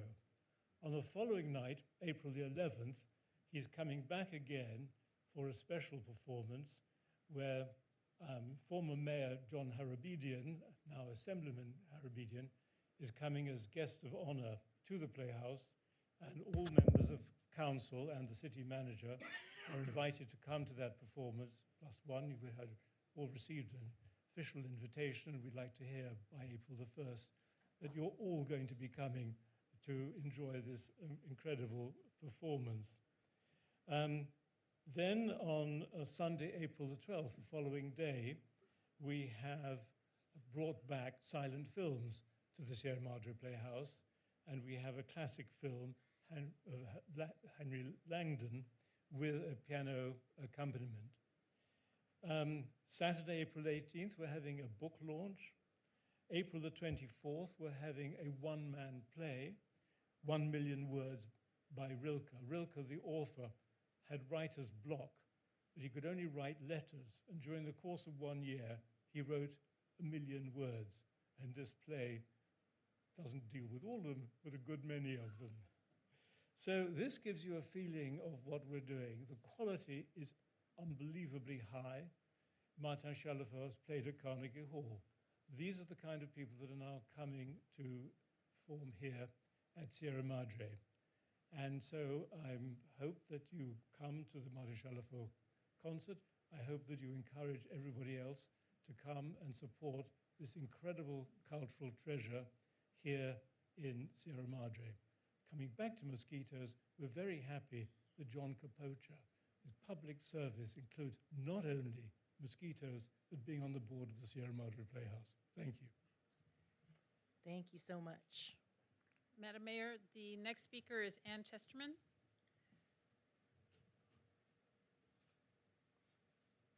Welcome, Ann. Thank you, council members. I'm going to read for some residents that could not be here.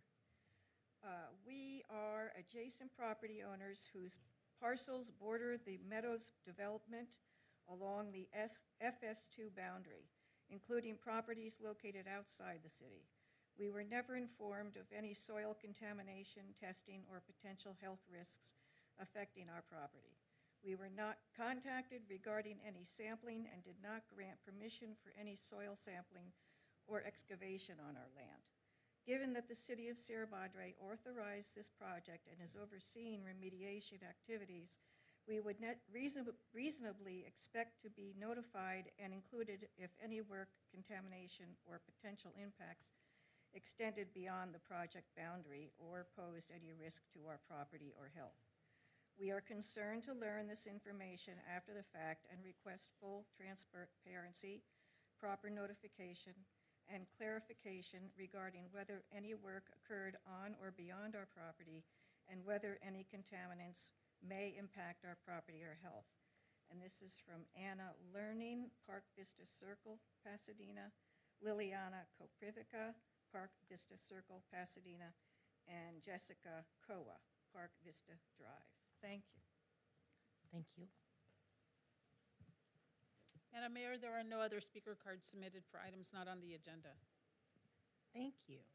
And again, we do not have anything for public comment. I'm sorry, for public hearing, so we will go on to the consent calendar. Madam Clerk, will you please read the consent calendar on item only? Oh, I'm so sorry. So sorry. Is this for, okay, thank you. Madam Mayor, it is my pleasure to read the next 13 consent items for City Council's consideration. The first, represented by letter A, is the approval of meeting minutes for the March 10, 2026 City Council meeting. It is staff's recommendation that the City Council approve the meeting minutes. No recommendations or edits were submitted to the City Clerk's office. Consent item B is resolution number 26-25, approval of warrants for payment. It is staff's recommendation that the City Council approve resolution 26-25.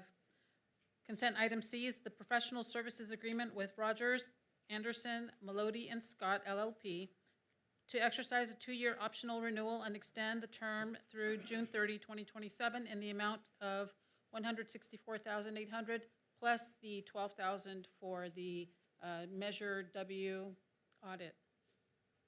Consent item D is a letter of support for Senate Bill 872 from Senator McCurney. It's a climate change funding priorities. It is staff's recommendation that the City Council approve and support the letter for Senate Bill 872. Consent item E is a letter of support for Assembly Bill 1786, the best value contracting. It is staff's recommendation that the City Council support and approve the letter of support. Consent item F is letter of support for Assembly Bill 2517, that's the fire hazard severity zone designation process. It is staff's recommendation that the City Council approve. Consent item G is the contract extension with King Office Services in the amount of $4,160 for the library Meaningful Improvement Project. Staff recommends that the City Council approve this contract extension. Consent item H is amendment number 1 to the professional services agreement with TSK Architects for Lizzie's Trail Inn and the Richardson House project. Staff recommends that the City Council approve this project and the amendment to the professional services agreement. Consent item I is amendment number 2, similar to H, but it's amendment number 2 to the professional services agreement with TSK Architects for the library redesign and improvement project. Staff's recommendation that the City Council approve the amendment.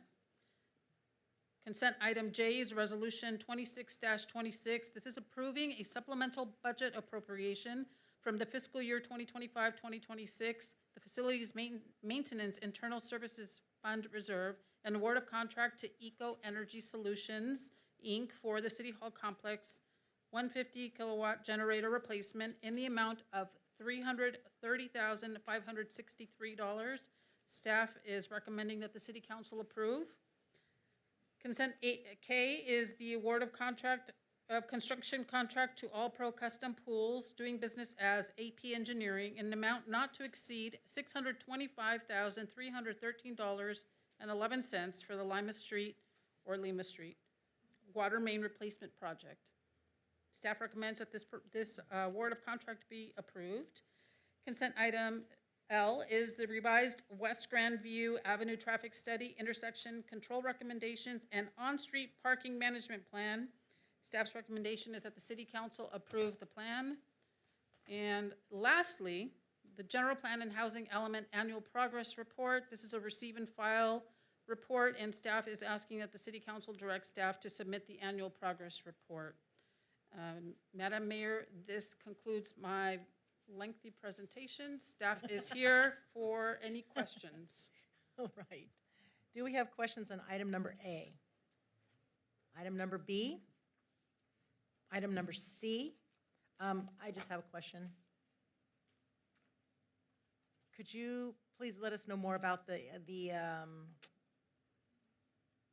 added $2,000 that was to that? $12,000, sorry.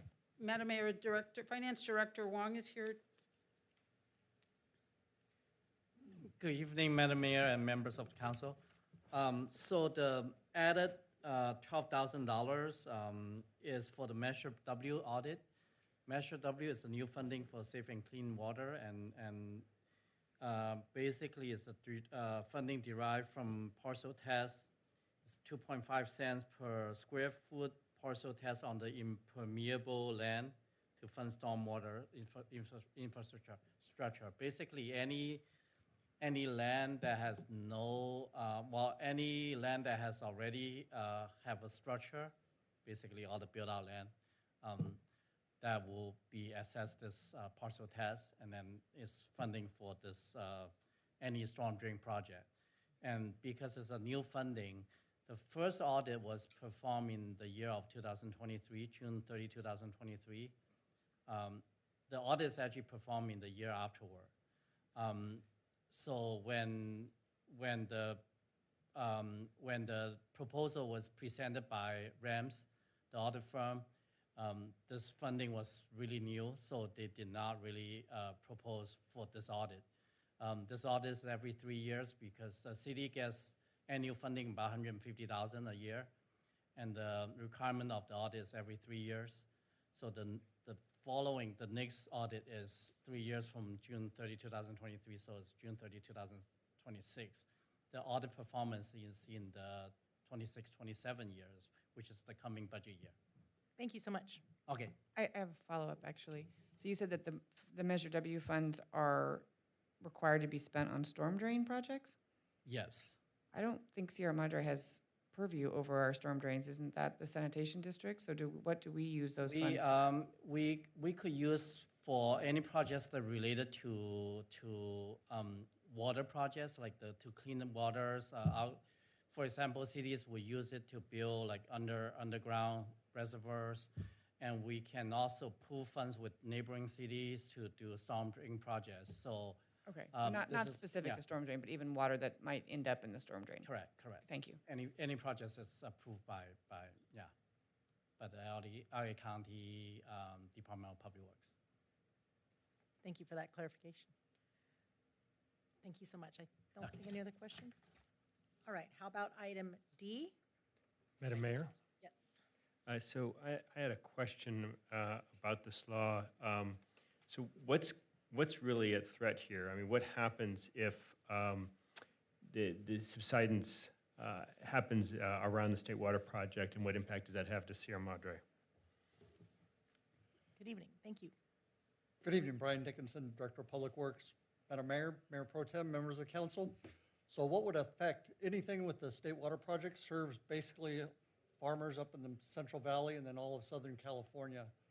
And our water supplier, San Gabriel Valley Municipal Water District, is a state water project contractor, of which there's 27 state water project contractors that get water for various purposes. Ours is for replenishing our groundwater basin for our replenishment allocation. When we pump water out of the groundwater basin, we have to have water to replenish that in the basin. If we had subsidence, any portion of the state water project, if it were to fail, then water would be cut off to Southern California for whatever purposes. MWD is another wholesaler, is another state water project contractor, and theirs is for drinking water purposes, basically from Santa Barbara down to the Mexican border. So if it were to fail, we wouldn't have replenishment water to replenish the basin. So if there's no replenishment water in the basin, basin starts going lower. And if that state water project's cut off, then there could be severe cutbacks throughout Southern California, and most of it will be irrigation cutbacks. That'll be the first, where we'd be mandated potentially by the state, where we couldn't go only water once a day or maybe even less. So then you have the defensible spaces around businesses and residents that couldn't irrigate, so their vegetation may start to die out. Hillsides, that's another issue, but really the defensible space, and then just if the groundwater basin starts going lower, then it increases our cost to pump water out of the basin because you're pumping up higher from where the pump is, and the basins drop down in level. So that's where it would affect us directly. And speaking of pumping and all, does the State Water Project, does it use a lot of electricity? Yes, it does, because it has to pump water over the mountains, basically off the 5 freeway. It's Edmonston pumping plant that pumps over, but they actually generate 60% of their demand electricity through hydropower, through Oroville and Shasta Dam. Great, thank you so much. Thank you. All right, item number E, F, G, H, I, J. I have questions in J. So during our September, thank you. During our September 23rd meeting, we approved a Tier 4 500 kilowatt generator, or was it 450, generator for $204,875. We were told it was faster and cleaner, and I think we also looked at the 250 kilowatt for $155,000. Why did we go with the 150 kilowatt, and why is the price more expensive? Yes, the reason we went with 150, those were initial estimates back in September 2025. We worked with Edison. They looked at our demand through our bills, what our demand was going to be and our peak demand, and 150 kilowatt would suffice. So that's why also the rental generator we had was initially a 500 kW and went down to a 150 because that's all we needed to power both facilities. And then the initial estimate, that was probably just for the generator itself, not for demoing and removing the old one and building a new pad for the new generator and connecting it all up. So we were under the impression that a smaller generator would cost us less, as we had, at the time, I think you were Mayor Parkhurst at that time, said that it was more cost efficient to go with the smaller size, the 250 kilowatt. So why is it so much more expensive though than for only a smaller generator? Like I said, those cost estimates probably were just for the generator itself, not for demoing. There was $75,000 estimated for the replacement work of demoing and creating a new pad. I kind of tested that because that's an initial estimate. When we go out to bid, it's what the bids come in at when you go out to bid for something. Okay. And then did Edison also attribute any more need during emergencies, like with the higher 911 volume coming to us rather than Verdugo? They base it strictly on our demand from our bills. So what our peak demand was in the summer, that's what drives the demand of the generator, the size of the generator. And do we have a higher demand during emergencies? Did they look at during our disasters and our windstorms and everything else, did we have a higher demand because we're charging engines, or we're doing anything else, or we're having tons of 911 calls coming in. That's amounts Okay, inconsequential to our perfect. demand of our system of air conditioning and everything during peak demand. Okay, thank you so much. Oh, one quick question. Was they never said anything about the warranty that was chosen. There was different options, but what is the 2-year, warranty? 2,000 hours. And we'll hit the 2 years before the 2,000 hours, hopefully. We don't hit 2,000 hours soon. Because if we hit 2,000 hours on our generator, that means our power went out here multiple times for long periods of time. Thank you so much. All right, item number K. Item number L. Madam Mayor, although I may need the city attorney to come back first. Okay. But my question is, I know at least one of the recommended actions in this traffic plan calls out in the staff report that that intersection objectively does not meet the criteria, including the engineering criteria. I just wondered if there's any increase in the city's liability for approving traffic implementations without having those, the sort of the basis or any of the elements fulfilled. Legally, I'd refer to the attorney, but Mike and I had a discussion on this. There shouldn't be, because you're going above and beyond, putting in safety measures above and beyond. I guess my concern with, and then this, just for public record, this is the intersection of Cannon and Grandview. I guess my concern, and again, I made a big deal about us not being experts in the last meeting, so I'm trying not to be an expert here, but I am concerned that the nature of that intersection, that having a four-way stop might actually be more dangerous because of the expectation for the northwest traffic that the east-west traffic is going to stop. And I think there's going to be a fair amount of east-west traffic that won't stop. So I just wonder if the question was, do we face as a city heightened chance of liability or risk of liability if we approve traffic mitigation measures where at an intersection at which no supporting factors can be, or supporting, I'm not what the word is, mitigation measures can be found. I don't think so, Councilmember, because there's a specific immunity on point. So I don't think that would be an issue for liability purposes. Yeah, I mean, I agree from a layman's perspective, having more should seem better than less, but I worry a little bit that's a unique intersection. Unfortunately, you can put any kind of traffic measures you want. You can have everything under the sun. You can't account for inattentive drivers, unfortunately. Thank you.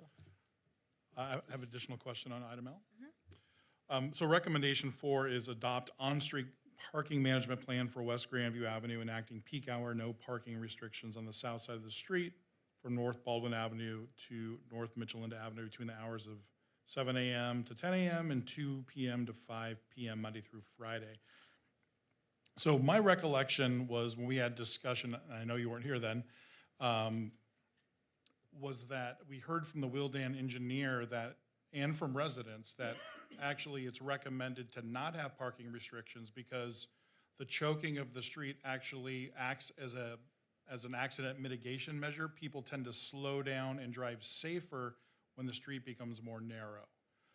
So I thought as a council, we thought we generally agreed with that notion, and because we initially wanted to potentially put parking restrictions, but now the recommendation is to put parking restrictions. Is that correct?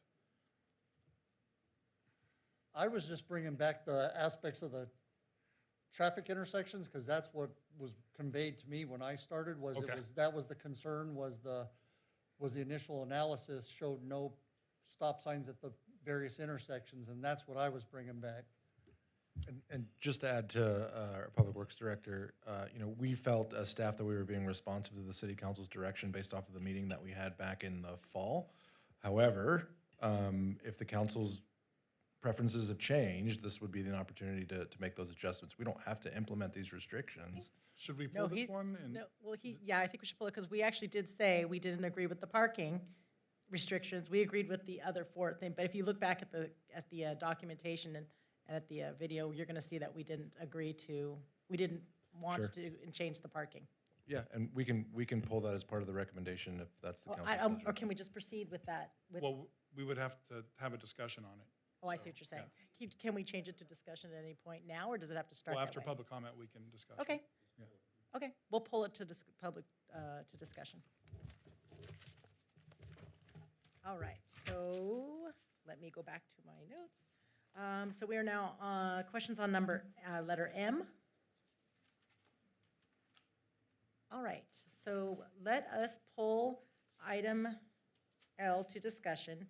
And do we have any public comment for items A through M minus L? Madam Mayor, we have no speaker cards for the consent, nor did the city clerk's office receive emails. Okay.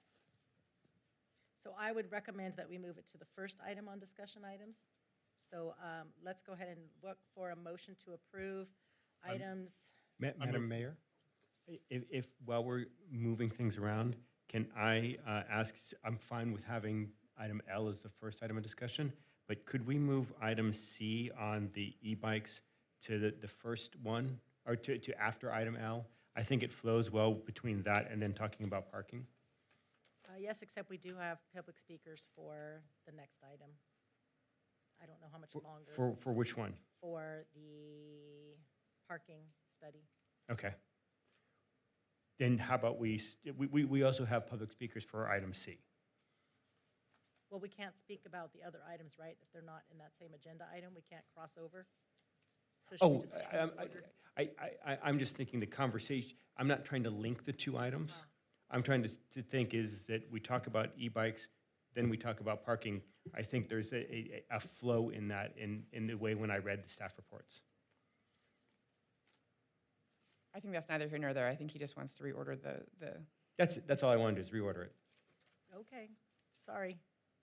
No, but, okay. We have people that showed up specifically at this time because they were probably On watching. the posted agenda. Yeah. So are we good? Yeah. I move to approve items A through K and item M on the consent calendar with an amendment to item C to include $12,000 for the audit of Measure W funds. Second. All those in favor? Aye. Any opposed? No, I just wanted to make a quick comment on item K. People on Lima are absolutely thrilled about this. If you've driven Lima, you know that it's like a minefield up there. They've had so many patches up and down, so just getting this first step finally done is, it's going to make a lot of people happy, so. My apologies, Mayor Pro Tem, for jumping over No worries. the discussion. We're good. No, that's with the fine. That's my fault. Motion. It's fine. So, moving on to discussion items, I was going to just move straight forward with L because we already started the questioning. And so thought it would be smoother just to continue with that same instead of going back and forth. Are we Works. okay with that? Okay. Yes. Yeah. All right, so can we have, does anyone have more questions about item L? The issue is the parking on Grandview, correct? Correct. And potentially the stop sign on Cannon. Your position is that we don't want to mess with that. We want to just leave it as is. Correct. And the reason is we're concerned that we might actually create traffic impediment.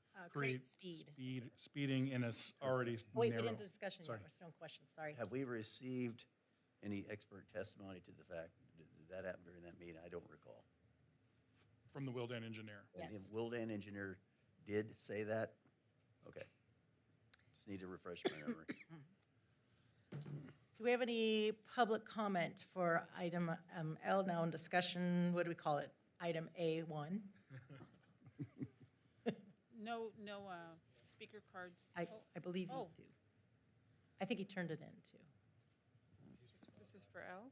No, he was for L. Actually, I didn't Oh. know this was going to be a discussion I'm item. So I hope it's okay that I Please. just raise my hand. And Please. I just wanted to say that.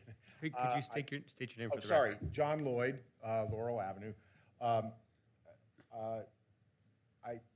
think Mayor Lowe is correct that I remember y'all talked about this, and I was gratified to see that there was an understanding that keeping the parking on Grandview would act as a kind of traffic calming and thus make that road safer as a result. In fact, the thing I'm here to talk about tonight also involves traffic calming. So it is these issues are linked. And so I just wanted to say, yes, I recall that this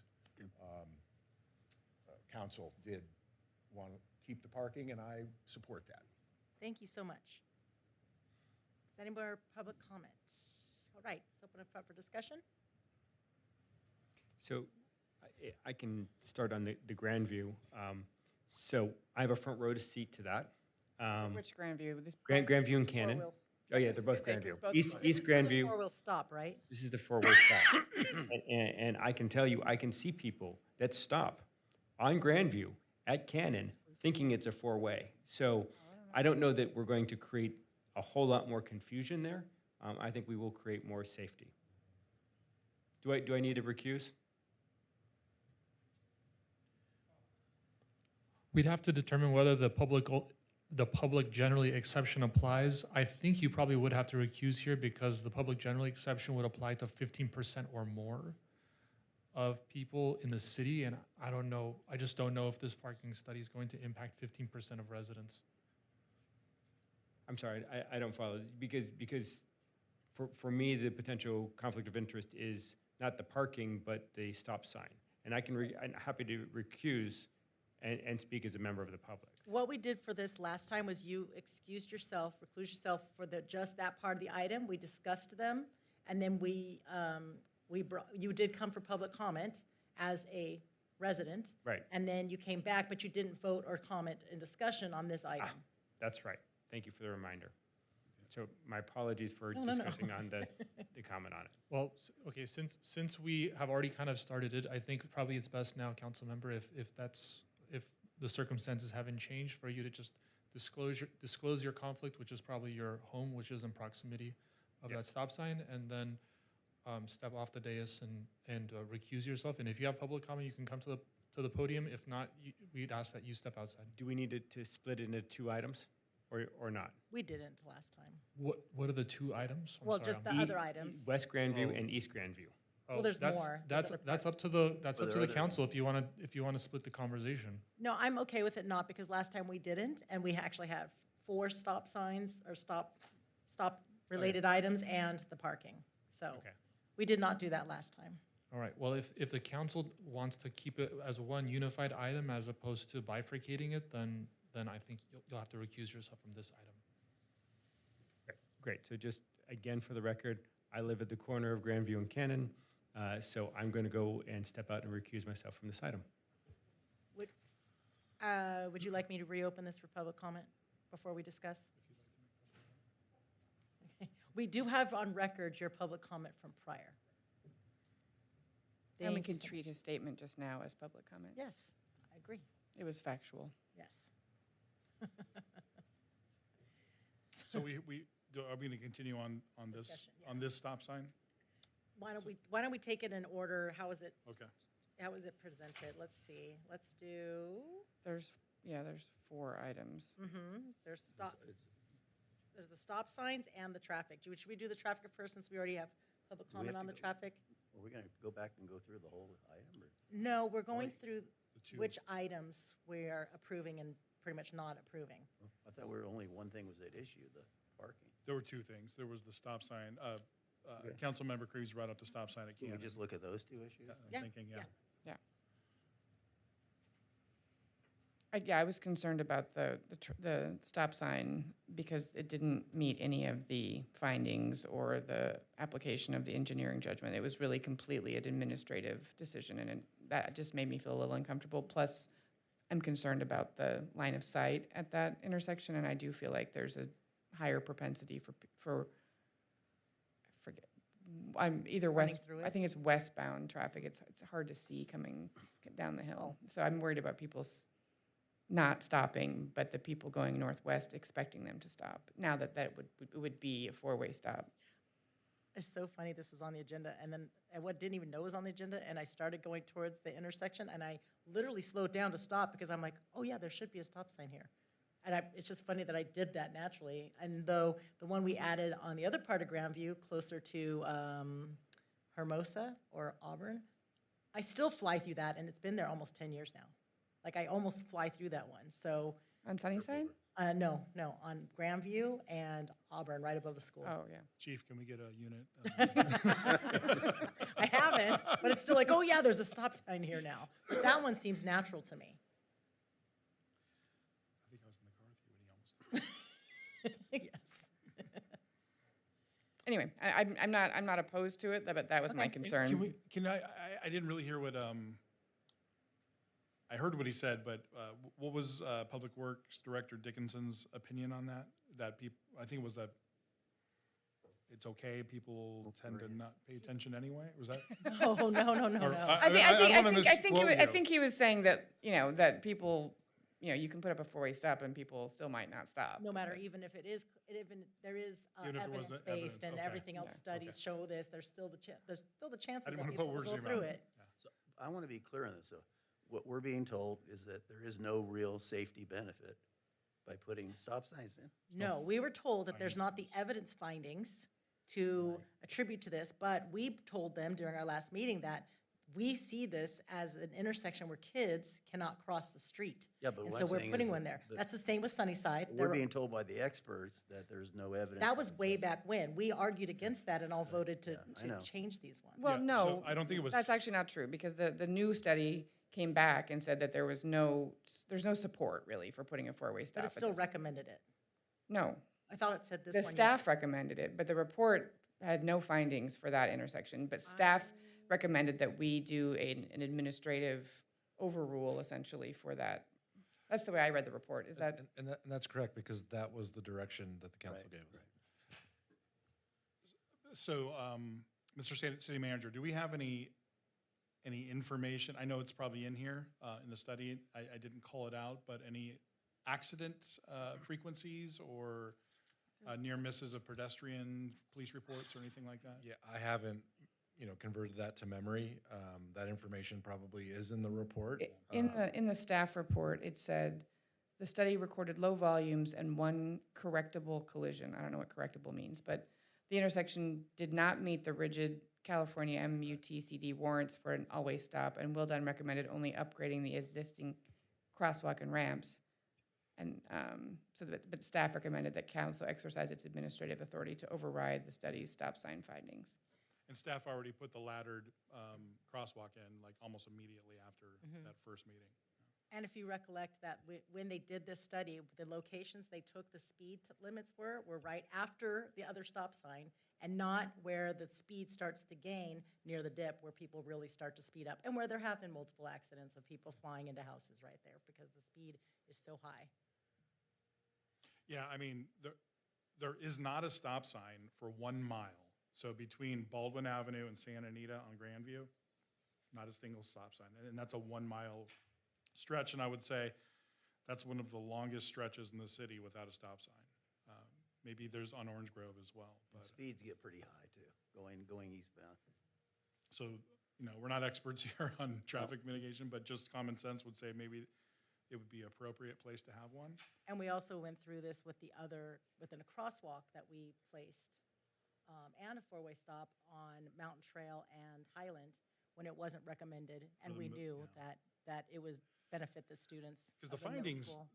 my recollection, the findings say there has to be a minimum amount of accidents. Well, if there's one, that seems like there was one, not 4 in a year or whatever it might be. I mean, there were none at the Sunnyside and Mariposa site, and that one still qualified under the engineering judgment, so 0 reported collisions at the Sunnyside and Mariposa intersection. I think that had to do with major versus minor streets and all that. They actually recommended us not adding, but swapping. Yeah. Taking one away, yeah. No, or not taking them away, but Changing the changing the direction. And it is our discretion to analyze these findings and the surveys from anybody and decide whether they are. So was it the Fitting for opinion us. of the city attorney that we have the doctrine of immunity would stand here? Yes, I think so. And before I was of the opinion, I thought that you had to make the findings under the vehicle code in order to install a stop sign, but it turns out that you don't. the city council can make its own determination about where to place stop signs. Question for, so is it not true then that when accidents take place at intersections and lawyers, attorneys are brought in, one of the first things they do is check to see if stop signs have been placed with an engineering report supporting their existence? I don't know. I'm sure they do. I don't. In a previous council, that's what we were told by Yeah. at the time, the city manager and city attorney, and that we could override that, but that we were putting the city into liability. Now, that was probably 8 or 10 years ago. Yeah. And we went ahead and put the stop sign in anyway, the one over on Highland. I will say. Highland and Mountain Trail. I'm sorry, go ahead. Go ahead. I will say my other concern is, as we've seen, people think that their intersection is the most dangerous intersection in the city because that's the one they have the most experience with and that's what they see, right? And they don't see all the other intersections. I do worry a little bit that if we make the determination on our own that that Cannon and Grandview is worthy of this, it's going to give us less ammunition in the future when residents come and say, you need to put a four-way stop at my intersection because my intersection is least as dangerous as Cannon and Grandview. So I would like us to think a little bit about how we distinguish. And I do think that the school location and some student traffic there could be distinguishing in that case if we do decide to put the stop sign in there. But I just want to be cognizant of that because, I'm hesitant to just start putting four-way stops at every intersection in town. Isn't this where the middle school traffic goes? Yep. They back all the way up Grandview, right? They go south The down south. to the boulevard. They don't go north up to. Yeah, it doesn't back onto Grandview. It's where the students can't cross the street on the north side because there's no stop sign. So you have to wait, and that's, again, those of us who've lived here our whole lives, we know how fast that traffic gets right there. Right. Oh, yeah, I've seen it. No. I mean, my mother-in-law came and spoke, and she lives way up in the canyon, but on her walks, she can't cross the street right there because she's not fast enough to get across the street. She'd have to wait for a while or go walk somewhere else because she's just not quick enough to get across the street there. We've had multiple input, not from neighbors, but also from the students, from the parents, from people around town. Yeah, and I did see that meter, because I do live on East Grandview. The meter where they were checking speeds was actually nowhere, from what I recollect, was nowhere near where that stop sign would be placed. So they weren't checking speeds actually at that intersection. It was closer to where I live. Baldwin. Closer to Mountain Trail, yeah, rather than down by Cannon. But again, I'm no expert, but I do anecdotally witness higher speeds going through that. When area. traffic's coming up after middle school's let out, don't parents come all the way up to Grandview and go left or right? Some, I think a lot of them turn westbound on Laurel Okay, or so yeah. Highland. Okay. And some do just because they go across that way to the lower school. So or there's not a to- big rush up to Grandview when school's out? I don't know. I don't witness it over on my side. I have no idea. Anecdotally, from when I did pick up there, no. I just know that the last time we brought this up, this is what we all chose. And so they're bringing it back to us based on our previous discussion. Now, I actually recall that we were comfortable with the raised crosswalk, so I was actually surprised to see this.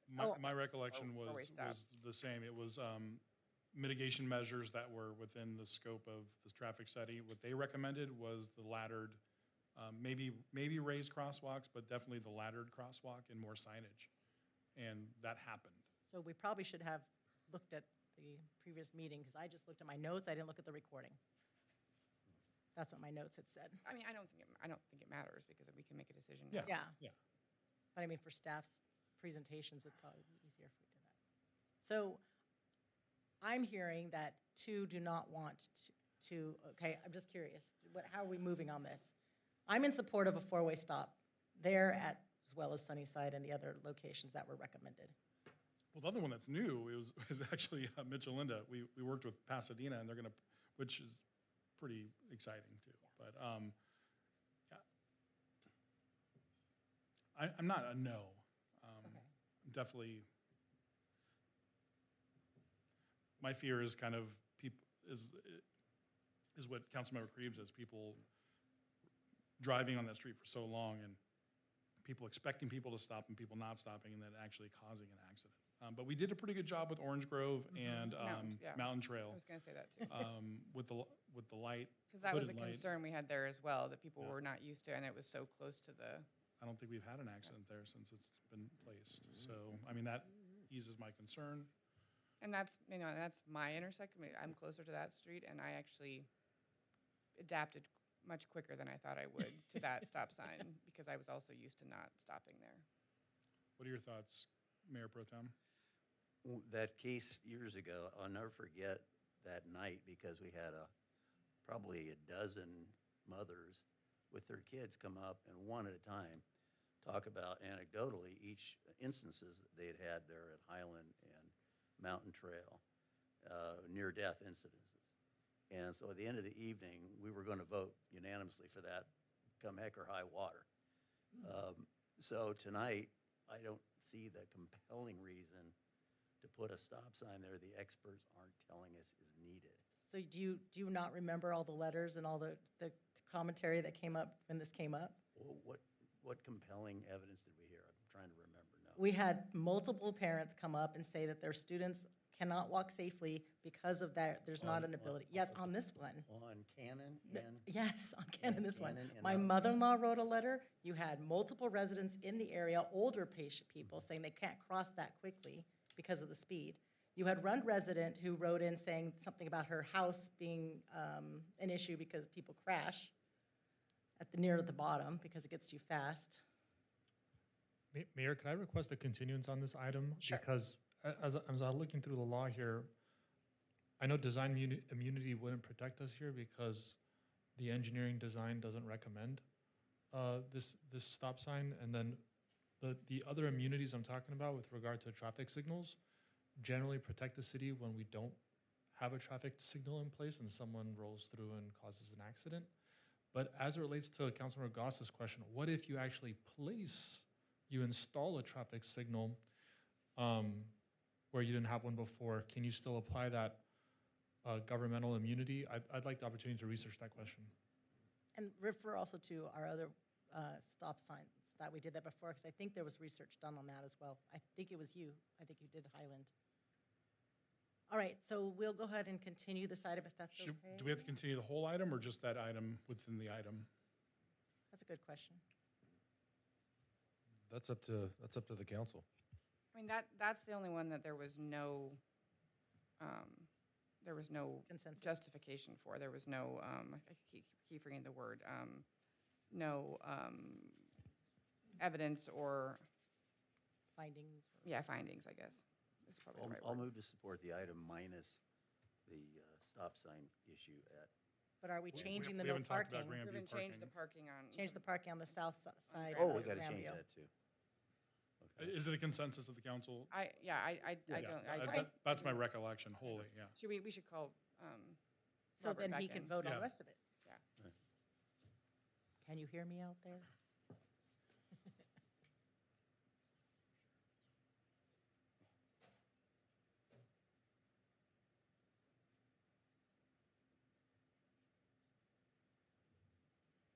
Hello. We have extracted that item that is relevant to your street and right in front of your home. And we will be continuing that part of it and then looking at the other parts of the item. I think the only one we have in question is the parking on Grandview. Can you run that by, so. We did not come to consensus necessarily on the item about your home area, about the four-way stop. About stop signs. So we pulled that so that Alex can do more research and we can dive into it better. Got it. And we will just move on with the items minus the four-way stop on Carter and Grandview, Cannon Grandview. Yeah, it's recommendation 2 from the staff report. Got it. And so then it was voted on and approved. No, we brought you back to have the discussion on recommendation 4. Okay, great. Well, thank you for that. So the only thing that we were talking about, so in other words, we didn't agree on, and we didn't approve or deny Understood. the four-way stop, but now the only discrepancy or issue that we're discussing per se is the parking on the south side of Grandview. Do we want to not have that on this item? Thank you. And right before we called you in, the four of us were in agreement that we did not want to restrict parking, that we wanted to keep it status quo. So just to keep you fully up to date. Thank you. Yeah, and that was consistent with what I heard as we were leaving, before I left. So do I have a motion that someone is able to make, the revised motion, or a motion? So I move to approve what was previously consent calendar item L, specifically staff recommendations 1 and 3. Denying item 4 and continuing item 2. Second. All those in favor? Aye. Aye. Thank you. Yay. All right.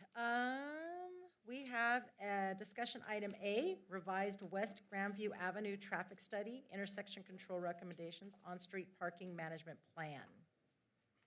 Oh, wait. And I thought A was the supplemental, Whoop. was the traffic study. Oh, you're right. Sorry, that was my own notes. Don't let me pay attention to me. You're right. Okay, sorry. I was looking at where I replaced things. Resolution number 26-16, approving a supplemental budget appropriation and professional service agreement with Transpo Group USA in the amount of $49,995 for the Sierra Madre downtown parking study. Good evening.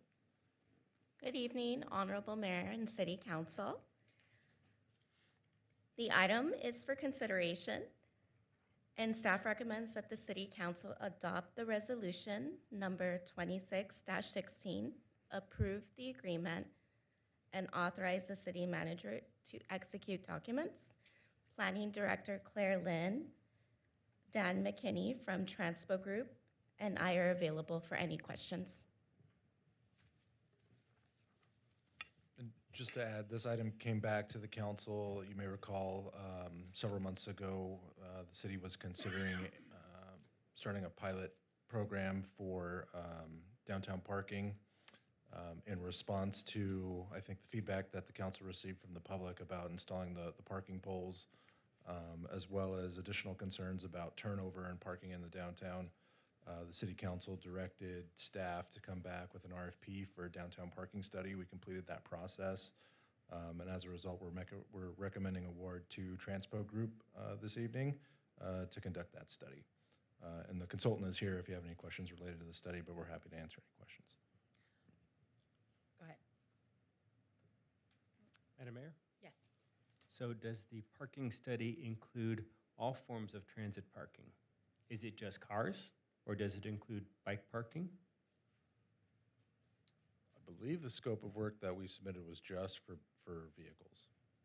So when we had the prior discussion on it, one of my main points is that we need to be looking at transportation overall. If we're looking at parking, and we've had comments submitted to us concern about bike parking in the city, especially over the weekend, this would seem like an excellent opportunity to be looking at bike parking as well, which is part of the reason why I was making it a reason to move C up, was because if we start talking about mobility and we're trying to figure out where bikes can be and not being on sidewalks, parking for bikes is a key issue in the city.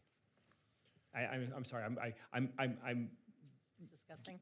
I'm going into discussion, but it's context for the question I have of why I'm asking, is bike parking a part of it? And this is... Well, it's currently not. The conversation that we had many months ago was related to vehicle turnover and downtown parking issues, not specifically related to bikes and alternative modes. We did include a recommendation for the consultant to study the location of EV charging stations as part of determining, how best we can provide that service to the community and where it would have the greatest impact. But bikes was not part of the scope of work or part of the original direction that we received from the council. Is bike parking typically part of parking studies? Typically not. And where is it considered in part of the planning processes? Is it part of a circulation element? Is it part of, where is it considered, and kind of what part of planning for the city is it considered? it could be part of the circulation element or just general transportation planning, for the city. But that would be separate and apart than this type of work, which is just focusing on how people park, where people park, how long they park, what do they come to the downtown for, how long are they there, what's the turnover, things of that nature. I mean, to me, I'm going into discussion. I'll stop. So the funds to pay for this will come out of the Downtown Assessment District, is that correct? Yes, that is correct. And do we have restrictions and buckets of funds for how we can spend that Downtown Assessment District money? Yes. It's provided for in the statute. So my question specifically is it broken down into, replacing the furniture in Kirsten Court versus circulation or parking issues or is it all just for the benefit of the parcels that are within the assessment district? It has to, so the primary specific benefit has to be for the parcels in the assessment district. There can be general benefits to the community at large. But it outlines specifically what those funds can be spent on. I could pull up the statute if you're interested. It's okay. I'm just trying to think about the amount of money and the other ways that those monies could be spent. So, but they could be spent on something other than we're not restricted to having a parking study every now and then in that district, are we? Correct. Okay. As a follow-on to that question, my understanding is that these funds are budgeted for separately or part of our budget, because I know there was questions about certain fund allocations from this maintenance fund. So I guess, do we, as the city as the manager of those funds, put together a budget for those funds? And is this part of that budget? We do put together an annual budget where we do allocate those dollars in that fund for general maintenance and programming like the Winterfest and downtown events. It's typically what those funds are used for, furniture replacement being another one. So we go through that process every year and try to identify needs and applicable funding sources. But we don't necessarily, there's money in this fund for this purpose, even if this particular study was not contemplated as part of that budget. That's correct. Question too. Why is there such a discrepancy between, I'm not complaining, between the amounts of these two bids, the proposals? Do we have any idea what the other proposal was offering for? There's a chart. 3 times as much? Yeah. So Go ahead. Okay, it's hours. So the cost difference reflects the variations in staff levels and project approach. RK Engineering proposed approximately 942 hours, including a sub-consultant, while Transpo proposed approximately 140 hours while using an in-house team. Both proposals include the same core deliverables, and all costs are included within each firm's not-to-exceed amount as shown in attachment 2. Okay, so it's a no-brainer. We're getting what we need for a lot less. And the representative from Transpo is here that can walk the council through any questions about the study. Cool. I had a question about the scope as well. I've heard it doesn't necessarily include the parking of e-bikes and such and scooters, but does it include just the parking in the downtown streets, or is it including the parking lots that we own as well? And here's why I asked that question. It might help. I previously asked, we were supposed to include parking and how do we, if we possibly need to realign the lines 2 times now. One, during the downtown water main replacement, we were told that we were increasing parking by this amount and that the parking was studied on, not the timing, but at least the number of spots. And then we were told that we didn't need to include that into a later, we would do it at a later time when we redid the parking lots, when we resurfaced them, that would be analyzed for creating any better parking design. So I'm asking if this includes our back parking lots too, which we just redid. It does. So we would have to maybe realign them. We just painted them. Okay. If that's part of the recommendation to, create more parking or better parking, that's something that we could take a look at, but it would probably be something that we would do when we resurface the lot in several years. But isn't a lot of this like looking at recommendations for like parking turnover, which includes technology, maybe paying for parking and all those things, rather than changing the lines. I know changing the lines might be part of it, but I think wasn't the more the focus of what do the residents and what do the businesses need, and solving that problem rather than creating more spots. Well, it's all of the above, right? Part of it is, understanding parking demand in the downtown and where people park and how they park, but are we also maximizing the utility of the spaces that we have with the striping and the signage and, Well, and how I- we've constructed that? I assume that it's also to determine whether we legitimately have enough parking, right? I mean, that's probably the base question, right? Like, and if we don't, are there recommendations about how to increase or maximize usage, right? I mean, that's really, to me, that's the bottom line. Correct, and that would be included as how we would do the parking demand management with time parking. So part of those two questions, could part of the way to increase demand or increase people coming downtown be replacing car-based transportation with bike-based transportation? It could be that, but that's not the purpose of the study. Well, I mean, if you're looking at turnover on it and you're looking at that we're at peak down there, then if you're looking at an alternative and saying, all right, well, if we're trying to get more people down there, and you want and the parking is, we don't want to start charging for parking or charging fines for parking, the alternative would be finding ways to encourage more people coming down via mobile transportation. I think you have someone Question? who's going to maybe answer that. If you're waiting to answer, please just jump in. Thank you. I'll introduce myself. My name's Dan McKinney. I'm the consultant that was identified at the Transpo Group. So I'm one of the managing principals there. I've got over 30 years of experience in transportation planning, traffic engineering, parking. We complete these studies all of the time. I've got a lot of experience, and obviously my resume and information was in the report. Typically, when we do these studies, we don't look at it myopically just about parking. And I'm looking at you, Robert, because I heard your comments loud and clear. We really focus on the multimodal aspect of everything, and parking is a huge, huge component of transportation that's often ignored. It supports downtown business. It is your economic vitality and gravitational for everything in your downtown area. It's the first and last impression that all your visitors have when they're driving into town. So if they have a bad experience with parking, they're not going to come back. So it's a huge, huge aspect, and we often evaluate parking in small towns, in downtown areas, and holistically look at the other aspects of transportation. So bicycling and non-motorized travel is an important part of that.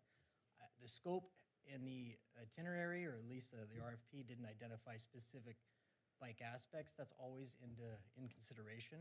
It doesn't mean we're going to design all these bike complexes or figure out how much bike parking you need. But our proposal was to come in and have a stakeholder engagement piece and outreach so that we work with the city, work with whoever's in charge of the study, identify what the goals and objectives are, and then we'll modify that scope of work within the budget to really reflect and identify what's needed. And I'm happy to answer all kinds of questions about it. And I'm not trying to get the information for free because I know this is how you make a living. But can you kind of give me an example of, because one of the items you're talking about is employee parking programs. Yeah. Can you give me an example of what you've recommended before? Because I know that during the day that might be a little bit of an issue with some of our parking lots. Yes. So yeah, I'm actually working in the city of Glendale right now, and Montrose. I don't know if you're familiar with the parking. Yes. Oh, I'm familiar with Montrose, but Okay, so I'm actually presenting to their council next month on that aspect. We've identified and have done parking studies in Glendale since pre-pandemic and through the pandemic, and monitored different conditions. The big part of Montrose was employee parking, and so we're focusing on that right now. There are issues with people not feeling there's enough parking. We're identifying that there actually is enough parking overall. It's about where it's located at. And there's hot spots of some parking's overwhelmed. And doing turnover studies and evaluating it, we're finding that employees are parking in areas that are most designated or highly prioritized for customers. So there's an enforcement aspect of that. We're developing a permitting program that's involving technology. We're looking at potential payment solutions and a lot of different management strategies to address that. Thank you. So it's a whole combination, and I think we have a huge toolbox, and there's usually never one solution that you just plug in. It's kind of a combination of dials that we twist and adjust to make sure that we're really getting the maximum out of that parking. Thank you. Is part of your scope, I read through it, but I didn't necessarily identify this, was really surveying the businesses and what their needs would be for the type of businesses we do have in downtown, like 20 minutes versus an hour, or? Correct. So we'll typically, when we come in, is we'll work with the city staff and whoever your project manager is of the project, identify key stakeholders. Usually there's a business association associated with the downtown area. We'll get feedback from them in meetings. We often do public surveys. So we have surveying tools that you can access via QR code. You can send out flyers. It can be on the city's website. And we'll get feedback through many different ways. So a lot of times it's through survey tools online. The RFP did identify intercept surveys. Sometimes we'll do that. We don't find that that's very effective all the time. What we have found that's very successful is we do walking tours. So I love to come into a downtown, and then you guys set it up. Council can be there. Certain business members can be there. And we walk the downtown area, and everybody will point out what their issues are, and everybody's got a different issue, and everybody experiences parking differently. So, business X is going to be pointing out the issues that they have with their business. We see that, all of us at the same page. Everybody's nodding their head going, okay, I see what they're talking about. I see what the issue is. We get a collective agreement on what our goal is, like we want to fix that, or that's less of a priority and this is the priority. And then we develop solutions that really map it out so that we can fix those problems. I think to expand on the mayor's question, I was part of I was at a Chamber of Commerce meeting where the parking discussion was happening.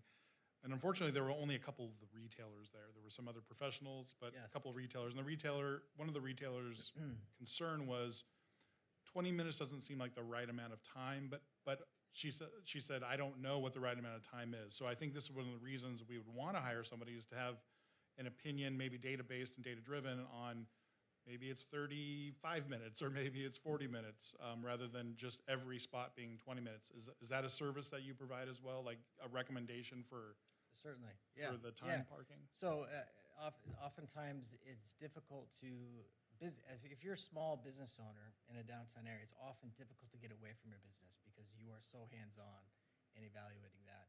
In Temple City, and I've done their downtown plan as well, we actually walked around and had public meetings, if you will, or informal gatherings of businesses at their different restaurants or whatnot, to grab that capability, or grab that input, I should say.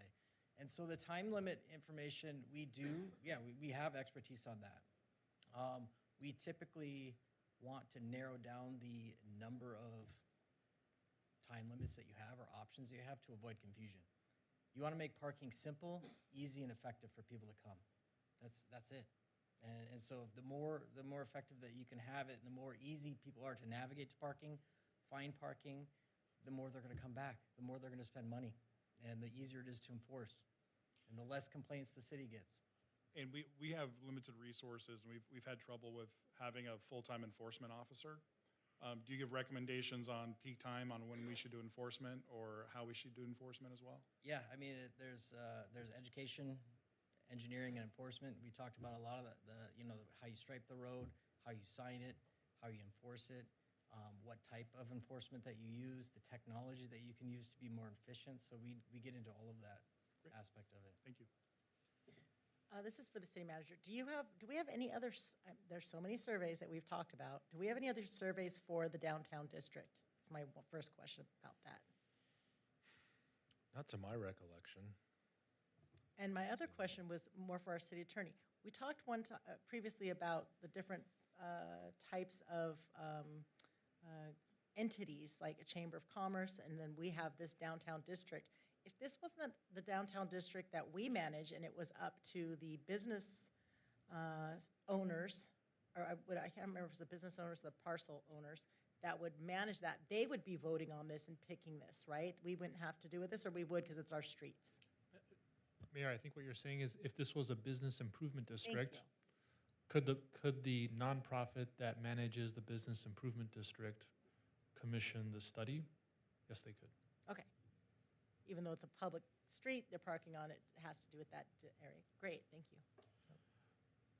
So obviously I see value, especially relative to the other bid. My concern, and I don't want to put you on the spot, but this is your chance, right? My concern is, I know it's from an assessment district and it's a different type of funding, but it's to spend $50,000 on this. Can you explain to us how you're going to tell us something that we don't already know, if that makes sense? Every community that I come into, every person has their own opinion. Yeah. So I think what you tell me you know is going to be different than person X, Y, and Z. And so I think our job is to come in, understand what the issues are. We bring people together. Typically my goal is to get everybody's head to nod together on the overall goals and objectives. Like, do we want parking to be safe and effective? Do we, all these basic information. And then we provide a roadmap of what that looks like and how that does it. We often give you options. So there's no one way to do this. So we will give you an options of like, here's the different paths that you can take to be successful. And then you guys can make a decision on certain pathways, if you will, steps along the process. It's an iterative process, and we'll provide a roadmap, if you will. So you typically don't come in and do it all at once. You incrementally phase in different things, especially because you don't have the money to most cities don't have the money to, just redo parking altogether. We don't either. Yeah, but that wasn't a. No. We don't. We need people to know that. Just to follow up on that, I assume you'll get to the roadmap, and that's obviously the more important piece of it. But from my perspective, there'll also be just raw data in you were saying before that there's a perception in Montrose that there's not enough parking, and your findings is that, well, actually, there is enough parking, maybe it's just not in the right space, or the perception is colored by that. So I guess my question is, I assume that same sort of raw data will be part of what you present to us and what you present to the community, so that we can maybe counter some of the notions that, if they can be countered. Correct. That's exactly what we do. So we will go out and collect occupancy data on an hourly basis throughout the entire downtown region, which includes the main streets as well as the public parking lots in the downtown area. So we typically do a data-driven approach, and so to give away some of our, not secrets, but to give away information in the industry, it's like we look at when you reach a certain level of occupancy, it's considered full. It's called practical capacity. Excuse me. And so figuring out where those different levels are, and then what level of management strategy you implement based upon that. So for example, in Montrose and in other areas, you have hotspots where parking is, somebody that sees that piece of it every day is like, parking's crazy, it's overwhelming, and there's not enough parking. Well, when we look at a bigger picture and a bigger lens, we find that out, and we figure out ways to balance out the load through different management strategies. Mr. City Manager. That's typically what we see. Mr. City Manager, does this, I was trying to find the report and I couldn't find it quickly. Is the scope of this inclusive of our Montecito district as well, or just Baldwin, the Boulevard, and our public lots?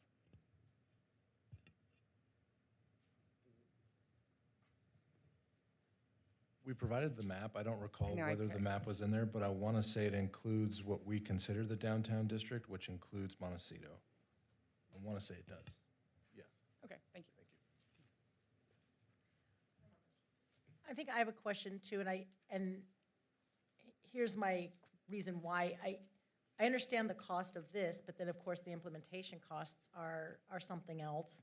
So we do this study and then we implement it, and then we find out we have these, we already know we can't enforce many things right now, so a lot of us, we self-enforce, making sure we don't park more than 20 minutes because it says so. But if we implement this, I know we're looking at certain ways, but would PD still be able to even maintain the enforcement of the time, even if we were going to a technology? Are we set up for those things? And then the technology costs.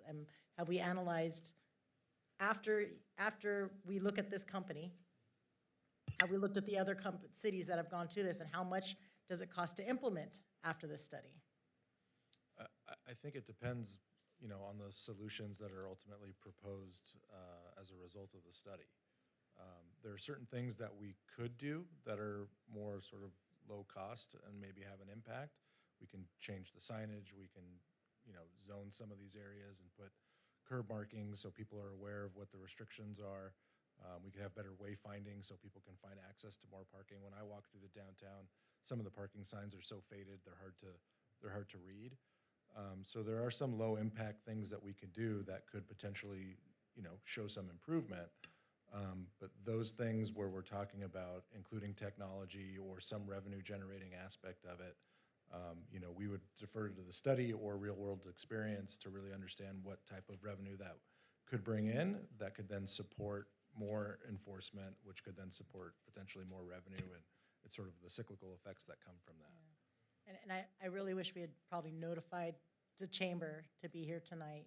They didn't know about it on the item until this afternoon when I didn't think about it and I texted them, but I'm sure they would have some public comment, and later on they asked if I reiterate that, but for now, there was a ton of questions too that spurred that on, so thank you.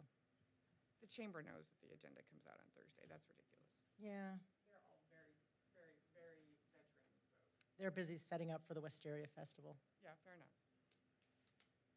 All right, any more questions? All right. I just want to make sure it is your understanding to at least include some of the Montecito district, because we don't get the RFPs. I've never received the RFPs, and all we have is a professional services contract.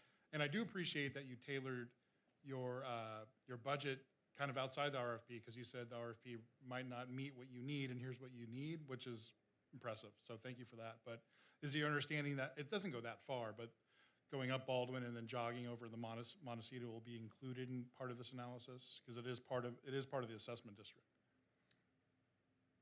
Yeah, honestly, I'm not familiar with that area. So I'm new to the city. Okay. And we had boundaries of east, west, and north, south in terms of streets, and I don't know if that includes that or not. So it's a pretty decent sized area. Yeah.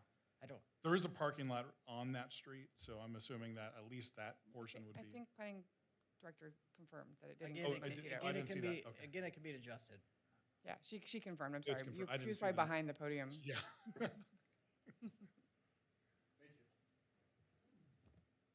All right, any more questions? All right, let's move on to public comment. We have, One speaker card submitted, Madam Mayor, from Ron Brandley. thank you. Good evening, Mr. Brantley. I had my speech down to 2 minutes, 58 seconds, and then you've changed everything. Thank you for listening, though. Pardon me? I live at South Lima and Ramona, and we have a business on Kirstein Court, Leonora Moss. I happened to run into Council Lady Kelly, and she brought two things to my attention. One was the Auburn lot. She saw it as empty, and I said, no, it's not, and I started paying attention. And she also said that where you're putting the EVs was not part of the downtown parking. I was shocked to hear that. So you've lost 20 parking spaces to fix some EV car. A lot of money to spend for downtown parking. I think your last discussion on item L proved that studies get confusing. I don't know if that's an amount of money to be spent or not. I know his concern about the bicycles. I have concern too, especially on Saturdays when they're in the street and I'm trying to go through. During the week, doesn't be too much trouble. So I don't know how you're going to handle that. Simple solution to complex questions. We have a parking problem. How do we solve it? You look at the areas, you've got coffee shops, you've got the liquor stores, you've got the pharmacy, you've got the shoe store and a few others. You put 20 or 25-minute parking spaces in that area. Then you make a decision, do you want to put 2-hour parking in other places or do you not? And then you have another decision, do you want to put in parking meters? Because I heard the term revenue. Well, revenue goes to the city, maybe. I don't know how that works with parking meters. So, and then the last decision is you leave well enough alone. And I've been here for 50 years. There was always lots of parking downtown because there was no downtown. There was nothing here. It has grown. We have reasonable stores. We have lots of restaurants, liquor stores, bars now that we didn't have in the past that you wanted to go to, except the buck, of course. And so that's why we have a parking problem. I've lost my train of thought, but all the parking lots that she talked about, especially the one on Montecito, you can't park there, period. And who parks there are the people to the left, to the north, and business people that are working on Montecito. The Auburn lot and the Mariposa lot you're all familiar with. At any given moment, because we talked about it, at 8:30 in the morning, it's 100% full. Some Tuesday mornings, not every Tuesday morning. At 3 o'clock, it's empty. You just never know what it's going to do. So I probably have run out my 3 minutes already. Nope, you got 6. Oh, I got 6 seconds left. Parking, I'm going to kill it now. South Lima and Mona, when we had 9 kids living down there years ago, we put in stop signs. Now the problem with the stop signs is the cars go through and we have near misses at least once a month. We never had a problem with the kids, but now we have a problem with the cars. So you're going to have those situations. But thank you for letting me talk to you. $50,000 is a lot of money. Thank you, Ron. And you can bring me flowers anytime. Yes. And your Sierra Madre sweaters. Any more public comments? No other speaker cards, ma'am. All right, we'll bring it back for discussion. We're not letting him leave. There you go. All right, where do you guys want to start?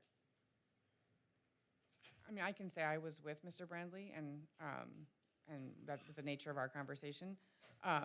2 things I think have been brought to my attention that I didn't appreciate before. One, I do appreciate this is not coming out of the general fund, and I do hear a lot from certain business owners downtown that I know, including on Montecito, which is why I asked that question, that they have serious concerns about parking. So I do actually think, in my mind, for using the money from the maintenance district downtown, I suspect, just anecdotally, that a number of the business owners, now again, I know it's the parcel owners that contribute to the fund, but I think they cede a lot of this kind of stuff to their tenants.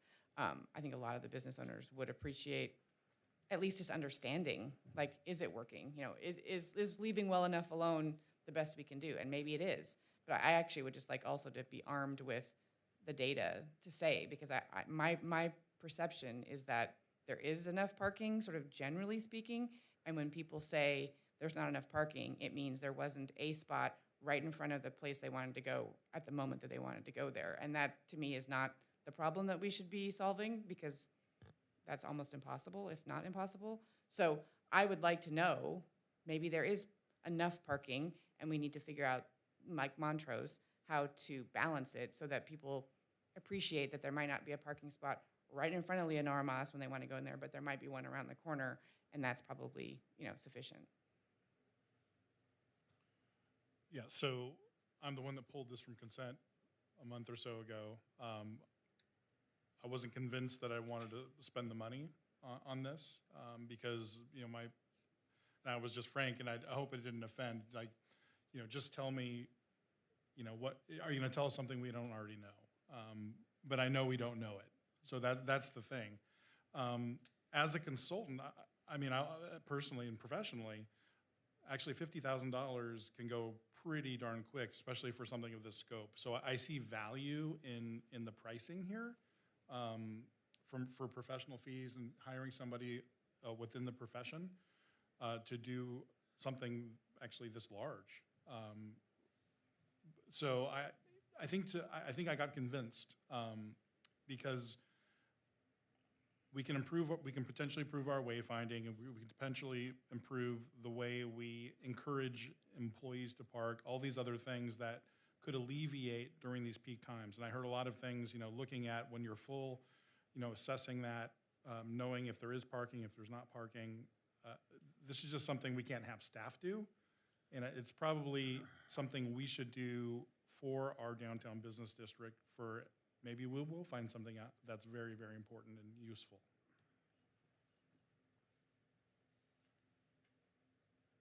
So I'm in support of overall on this.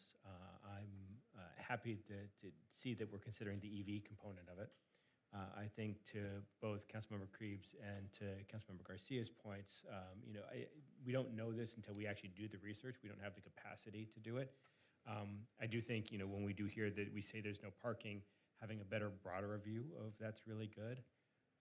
My challenge on it is that, I have this feeling, and I don't know how much fact-based it is, that a lot of stuff that our mobile transportation keeps getting pushed off. And it's not something that really ends up becoming integrated into these things. I've been asking about the circulation element for over a year now, and it's like, this is something we're going to see, and when we get to item C on the agenda, we're going to see some of the issues come up again. And this is something that, and we're seeing issues not just with e-bikes, but we're hearing here about bikes on the weekends. So this is something that we are biking heaven. We attract a lot of people there. I think we need to get more serious about it from multiple angles. Yeah, and I agree with you. We do need, and we've talked about it, we do need this holistic view of a circulation element. And I think it is specific, and it goes to this parking issue. Because if we incentivize parking for e-bikes, because we're seeing them all over the place, so the kids have them that probably shouldn't, as far as the level of bike. And I think we're going to talk about that later. But even non-electrified bicycles, if there's an encouragement to have areas that would then subsidize people coming to the downtown area and leave parking spaces open and subsidize and have more parking. So I do agree with you. I see this as a whole issue. Should it be included in here? Probably, so we don't spend money later on it. In a whole new parking study, but no, I agree with you, but I think that's for another conversation, unfortunately. I was just going to piggyback that exact same thing, and this is why I look forward to going to SCAG every year, because this is where I learn about this, because I am not a traffic-brained person nor, EV cycling, and when I'm going around town on my EV bike or even my bicycle, I don't know where, I park it inside the business I'm going to. Like, I don't know where else to put it, I guess.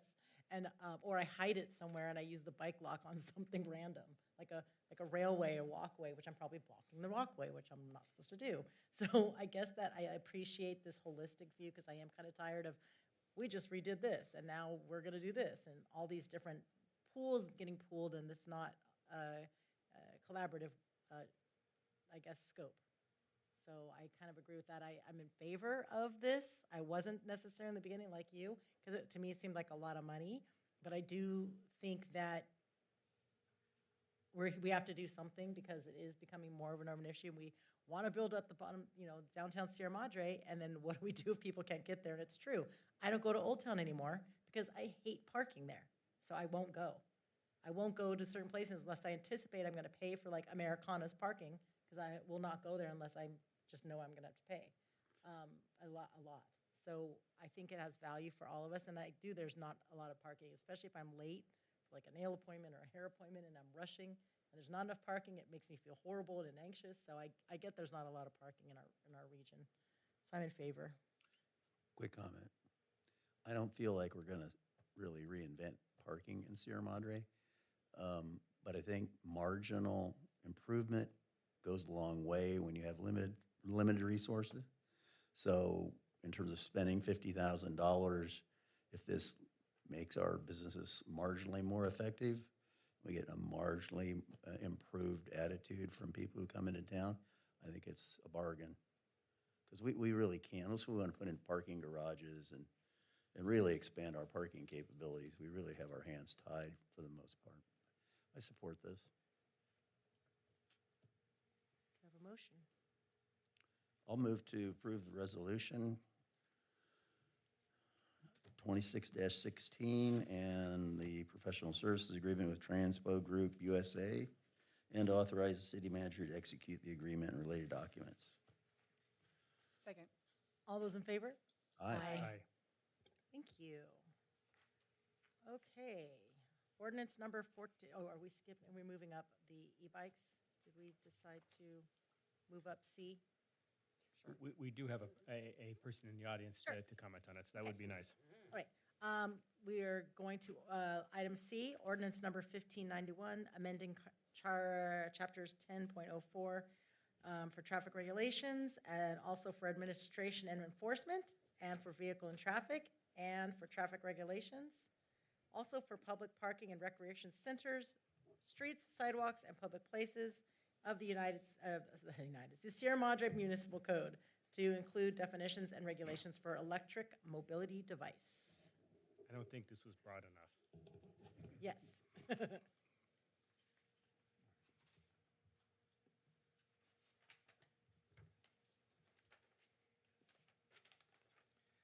All right, good evening, Madam Mayor, Mayor Pro Tem, and City Council. So I will be presenting on the electric mobility device proposed city ordinance 1491. Why this ordinance? So Sierra Madre has had a rise in e-bike, scooters, and other electric mobility devices on our streets. We don't have any bike paths. We have bike paths coming in from our Arcadia into Sierra Madre and our parks, mostly Memorial Park and Sierra Vista Park. Some of the commuting concerns are no helmets. Most complaints are riding on the sidewalk, high speeds, reckless behavior, improper parking of the mobility device, and too many passengers. And then injuries are more like car crashes, including internal injuries and brain trauma. Safety data shows that the National Electric Mobility Device, that injuries have increased 158% since 2017. So it's a 26% annual growth. About 30% of the injuries involved children under the age of 14. And California studies show that e-bike injuries increasingly sharply and more severe than conventional bicycle injuries. That's because of the speed or if you're not wearing a helmet. What state law already does, defines 3 e-bike classes, class 1 through 3, speed limits, and minimum age for class 3. So best way to describe an e-bike is class 1 is pedal assisted, a class 2 is pedal assisted with a throttle, and then class 3 comes down to speed limit, exceeds 28 miles per hour. In the class 3, you have to be 16 years of age or older, and all, including whether you're a juvenile or an adult, you have to wear a helmet.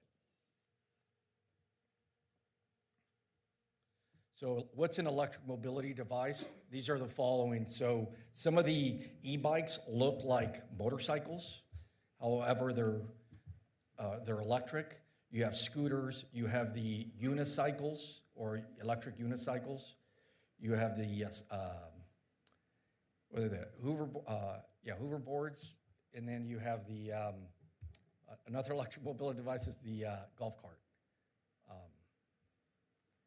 And then what is not an electric mobility device? So we have electric motorcycles, and I think the best way to distinguish an electric mobility device versus a motorcycle or a Cespa or a dirt bike is all of these vehicles that I'm showing now have to be registered with the DMV. So that's the big difference. You can have an electric motorcycle, but it has to be registered with DMV, and all of these require a license to drive out in the streets, a driver's license. Can I ask a question about that? Yes, so ma'am. in terms of the mechanics, though, another way to distinguish them, I think, is that even the class 3 electric bike still has some pedal functionality, right? Whereas all of these that you just distinguished, the Vespa, the dirt bike, you don't pedal those at all. They're just motorized. Like you don't pedal your motorcycle. That is correct. Okay. And I had one other question as well. What class is of it's not really an e-bike, but like in terms of if you had to classify the golf cart, where would that sort of fall into that class. So if you look at the section, it's any, so that has nothing to do with, it's an electric mobility device. Oh, okay, thank you. However, though, there are some golf carts that are registered with DMV. So those are on a separate On scale speed, because depends on speed. speed and whether or not they're registered with DMV. There's a requirement. All right.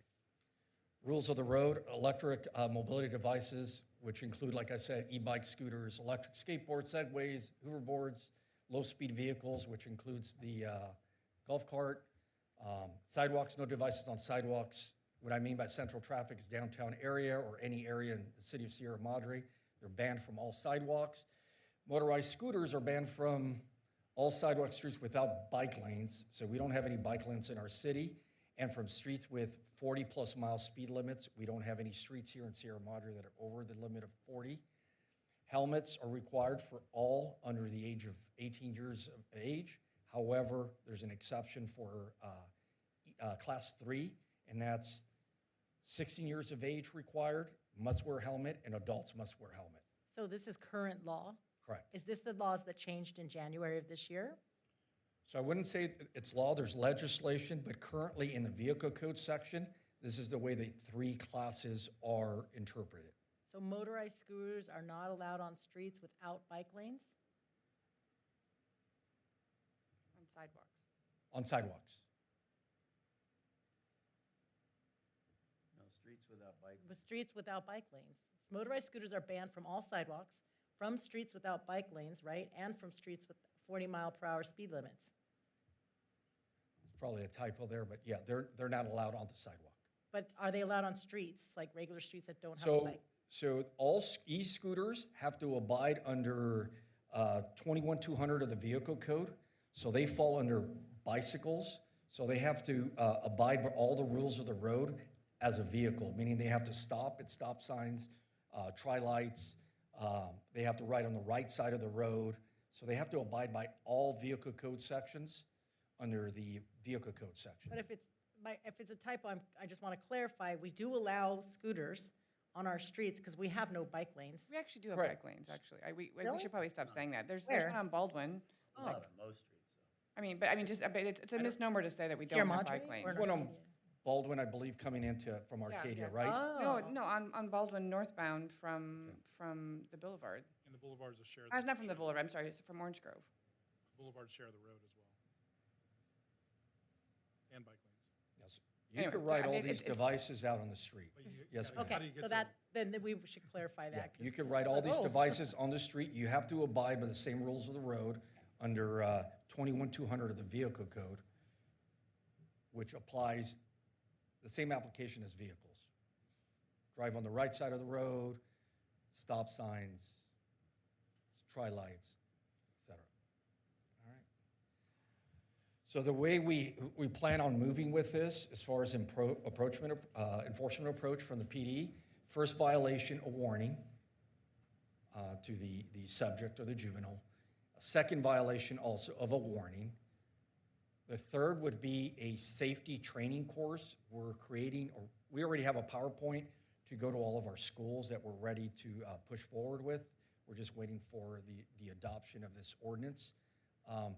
So it would be a safety training course, would be the third violation in our city with the same subject. And then the fourth would be an administrative citation enforcement. And that's, first citation is $100, second citation is $200, and third is $300. We don't want kids not to be kids. So what we do plan to do is we've already coordinated a liaison with all of our schools, including the middle school. So we want to provide training not only to the student, the teachers, and the parents. Also, what this ordinance would give us is the authority to store. We can't impound them, but we can store any of these electric devices into our property. And then, like I said, pair enforcement with education for riders, parents, and schools. So we've already worked on that. We have a PowerPoint ready to go. We're just waiting for the ordinance to take effect. Can I ask you a question on number 3? The safety training course, You did show, I don't remember if it's an email perhaps, about different cities that worked with their school districts that made it mandatory to do the safety training course to have a permit to park on the campus. Have you brought that up with the middle schooler or high school by chance on that type of program? I have not. So I think it's kind of outside of the spirit and the reason why we're doing this, but golf carts were mentioned, so I'm curious. So I'm reading the definitions of electric mobility device, and 6 is low-speed vehicle. And then it goes on to say, a low-speed vehicle does not mean a golf cart as defined in California Vehicle Code Section 345. And so I pulled that section up, and I have an understanding of what golf cart is, but does that mean, are golf carts governed under another ordinance within our city, or are golf carts not allowed? Because from what I see, the golf carts actually go slower than these vehicles that we're defining in Section 6. Like 15 miles per hour is the top under the California code. But it says it's also designed to carry golf clubs. That's like another thing, right? So I just want to have an understanding of item 6 in the definition. Golf carts aren't allowed to be in the lanes, or are they? And if they are, how do they fit? Thanks for the question. So all electric mobility devices are allowed to be on the street. They have to abide under, like I said, 21200 of the vehicle code. So is a golf Nothing- cart, but a golf cart's not defined as an electric mobility device because it's excluded here. So I think you're looking at it, that's an example we're giving, is some sort of cart that goes, that's electric operated, that could be driven. There's one in town that looks like a Cadillac, right? I know which one you're talking. There's a couple of them here in the city. And they don't carry golf clubs. And we've never gotten a complaint because they don't ride them on the sidewalk. So it's just specific to But any that's okay? electric mobility. That's legal in town to do that? Yes, it is. Okay, great. That's good to know. As long as they abide by the rules of the road. Yes. I love that one. Thank you. Let me go. And lastly, outreach timelines and impacts. So the outreach, school presentations, website information, social media. We would use traditional media if needed. The community bike ride day, April 18th would be a good day to provide some education. Obviously, the timeline, first reading is today, March 24th. If adopted, a second reading, April 14th. And it could be effective May 14 of 2026. Fiscal impact, no general fund costs beyond staff time for implementation, education, and enforcement. And this concludes my presentation, if you have any questions. Madam Mayor? Please. So the cities of Hermosa Beach and Portola Valley are having some problems with the modifications of bikes. There's apparently a lot of aftermarket parts that can be purchased by these bikes, increasing the speed, decreasing the safety, particularly with batteries and all of that. What's your plan to deal with the modifications of e-bikes? Thank you for the question. So I think what we have to look at is what education is out there for police officers. This is relatively new.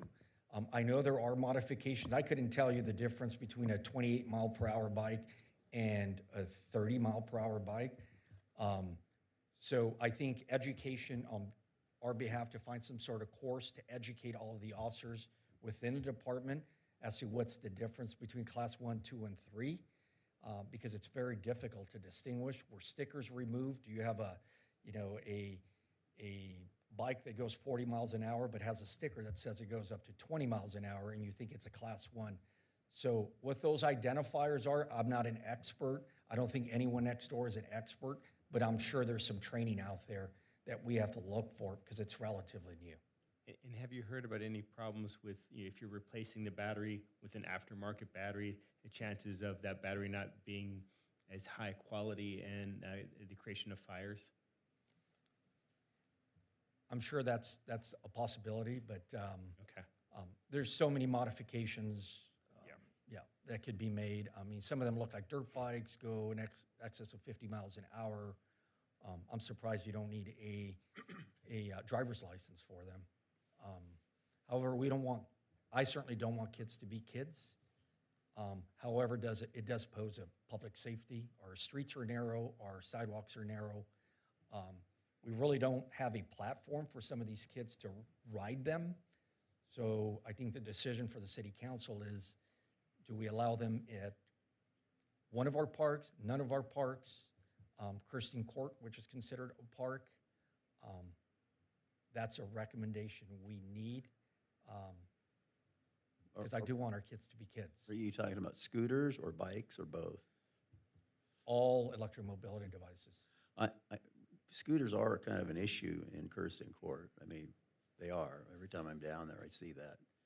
And we've received complaints over the years about it. How will this help you improve that situation? Thank you for the question. So I think currently we don't have any city ordinance that would allow us to enforce, except for warnings. We can't cite, we can't provide any education. However, though, I did look at our bicycle racks in downtown. If you go look at them all around the Starbucks, they're all in the pathways or in the walkways or in the entrances or the aprons of the sidewalk. So they're in bad positions. So it's very difficult to enforce it when, I mean, I think you have to look at it from an engineering standpoint. Would you say potentially a parking standpoint? You know what, parking, yes, somewhere, but where? Yes, we have to look at it a little more holistically because it's challenging in downtown. I'm there every Friday. I know, yeah, Councilwoman used to see me downtown. The kids are out there, they get out of school, they all go hang out, they want to ride them. Are they a little reckless? Yes. You know, they're kids, you tell them 10 times, they continue. I'm being realistic, but there's nowhere for them to park it or place those bikes, just like our cyclists on the weekend. They've got $10,000 bikes and they park them against a tree, but for that amount of bicyclists that we get, we don't have the bike racks or the room on the sidewalk to accommodate that. So it's a tough question. Can I ask a kind of a detailed question? So in the proposed ordinance, section 10.08.240, it says that no person shall operate an electric mobility device upon sidewalks in the central traffic district. What is the central traffic district? That's inferred to the downtown area. That's the downtown area? Downtown area. Okay. But the is the central traffic district defined in the ordinance? I would turn that over to the city attorney. Yeah, that may be language taken from another statute that wasn't changed, another ordinance, so I can confirm that and make the edit. Thank you for pointing that out.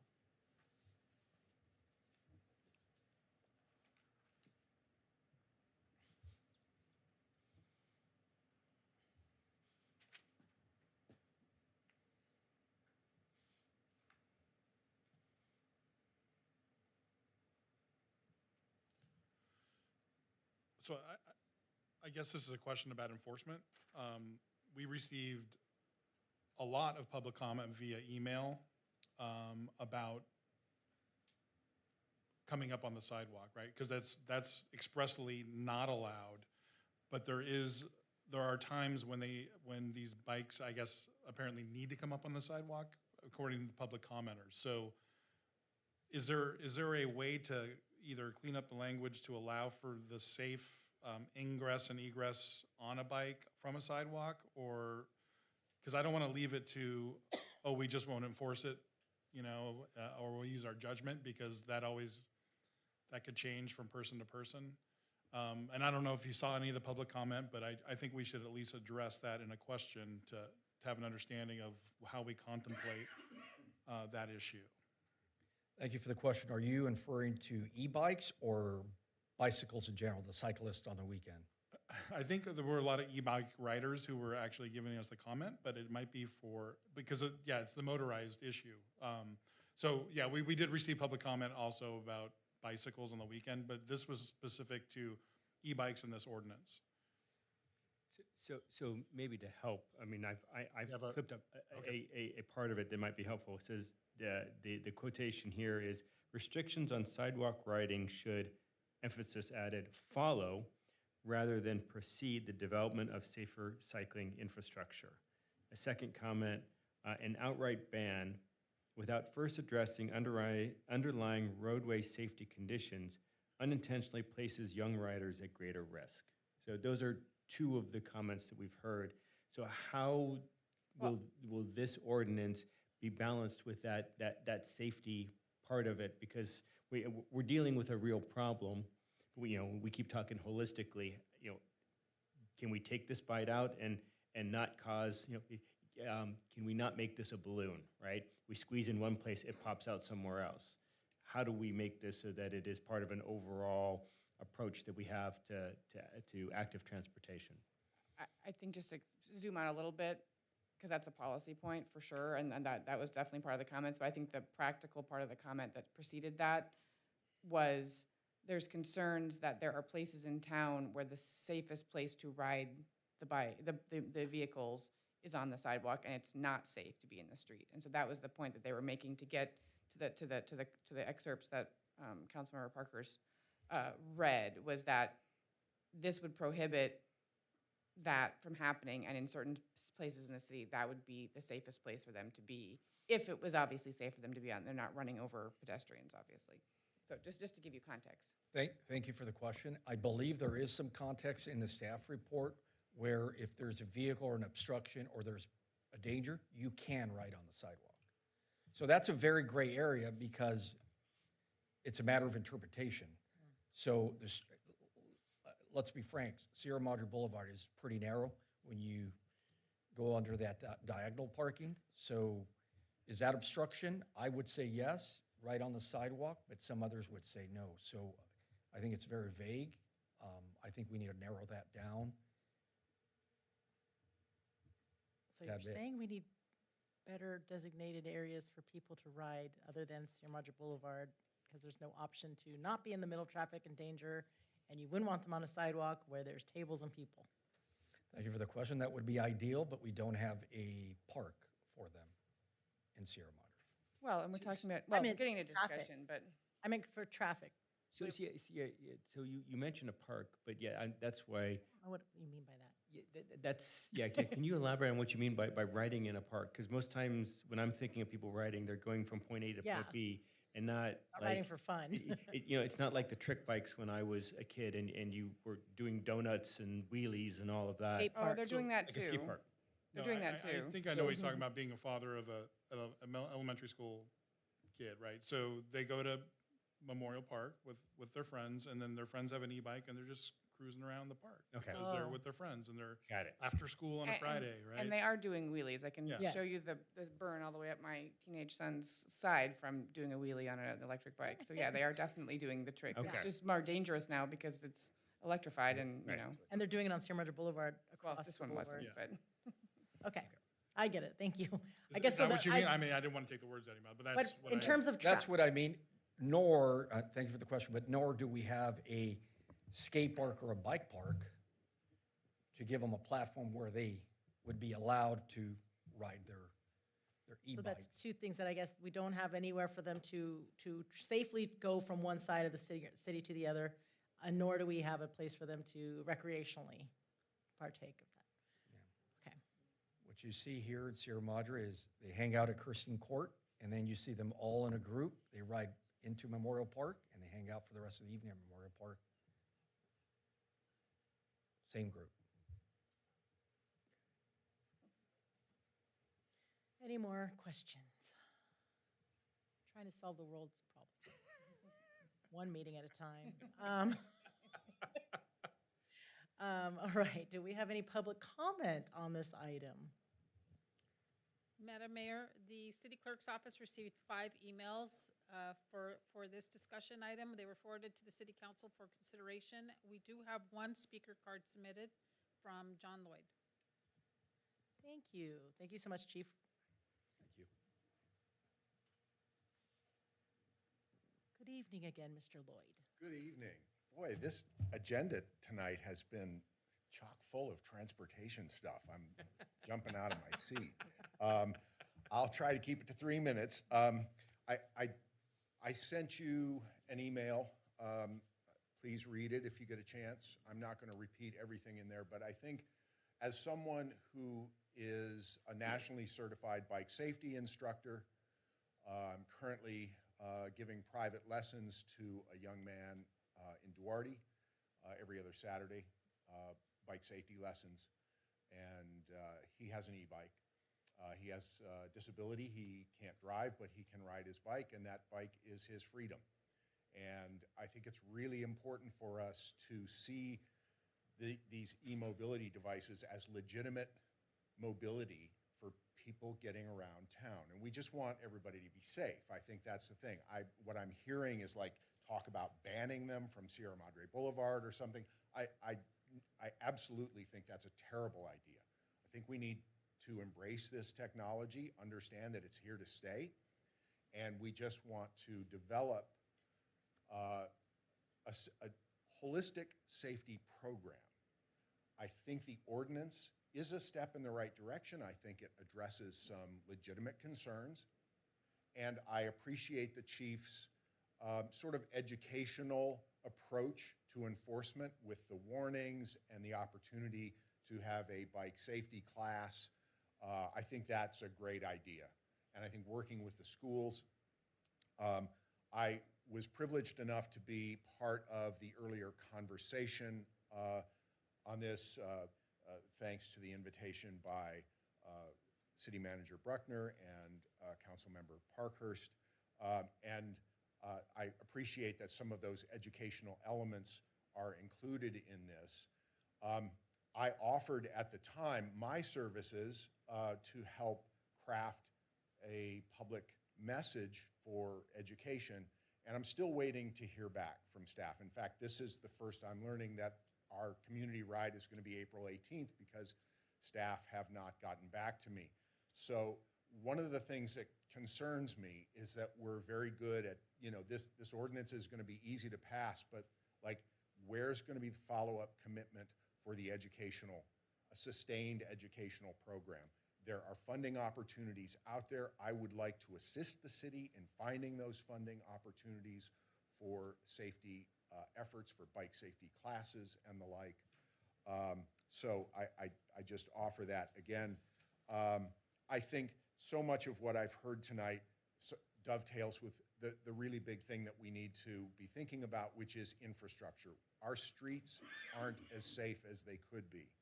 And, there are, I have the misfortune of being something of a traffic engineering nerd because of my nearly 20 years of alternative transportation advocacy, as well as my work as a transportation historian at Cal Poly Pomona.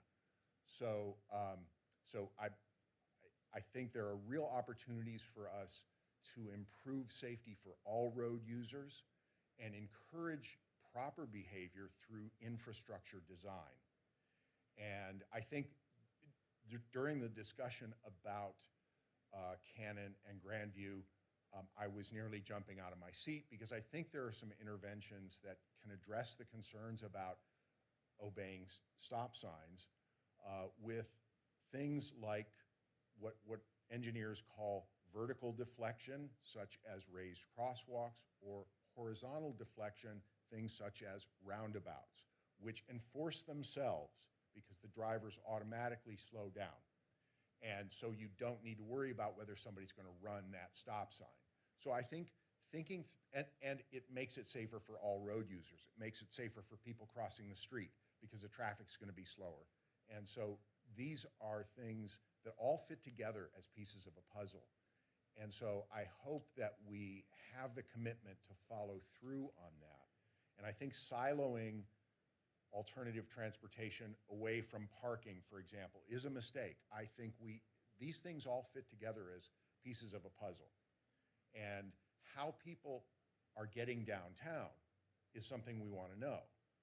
And would people be interested in biking downtown if it was safer to do so? most of the survey data from other US cities that I've seen suggests that approximately 50% of the population says they would bike more if it was safer to do so. And so I have no reason to suspect that Sierra Madre is that much different than other, and I'm Thank you out of so time. much. Sorry. I was told just you I was gonna enthralled, and I have a probably hard should have time stopped you keeping it sooner. I was just listening. Thank you for your time. Thank you so much. I was also looking at SCAG's tools. All right, discussion. This is a complicated one.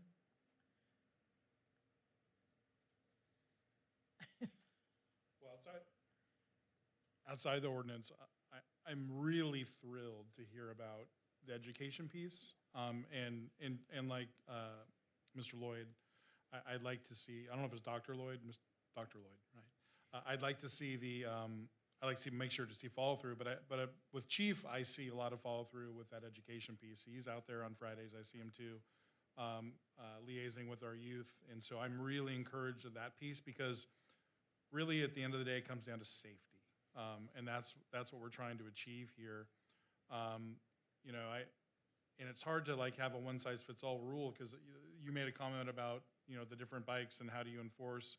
There's a mountain bike out there that actually ships with sticker 1, 2, and 3, because you can do a different selector, and it's a 1, a 2, or a 3, and you decide how to use it. So how do you enforce that? You can't. You got to have, you got to have a whole bunch of stickers and start changing them every time. So that being said, when Violet was in the hospital, the bed next to us was a kid that was hit on his bike, on his e-bike, in the next bed.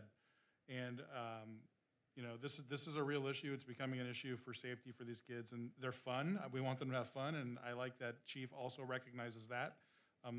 We want kids to be kids, but we also want them to be alive and to be and to not be injured. The ordinance is the ordinance, but that other piece, I'm really happy that Chief is encouraging that.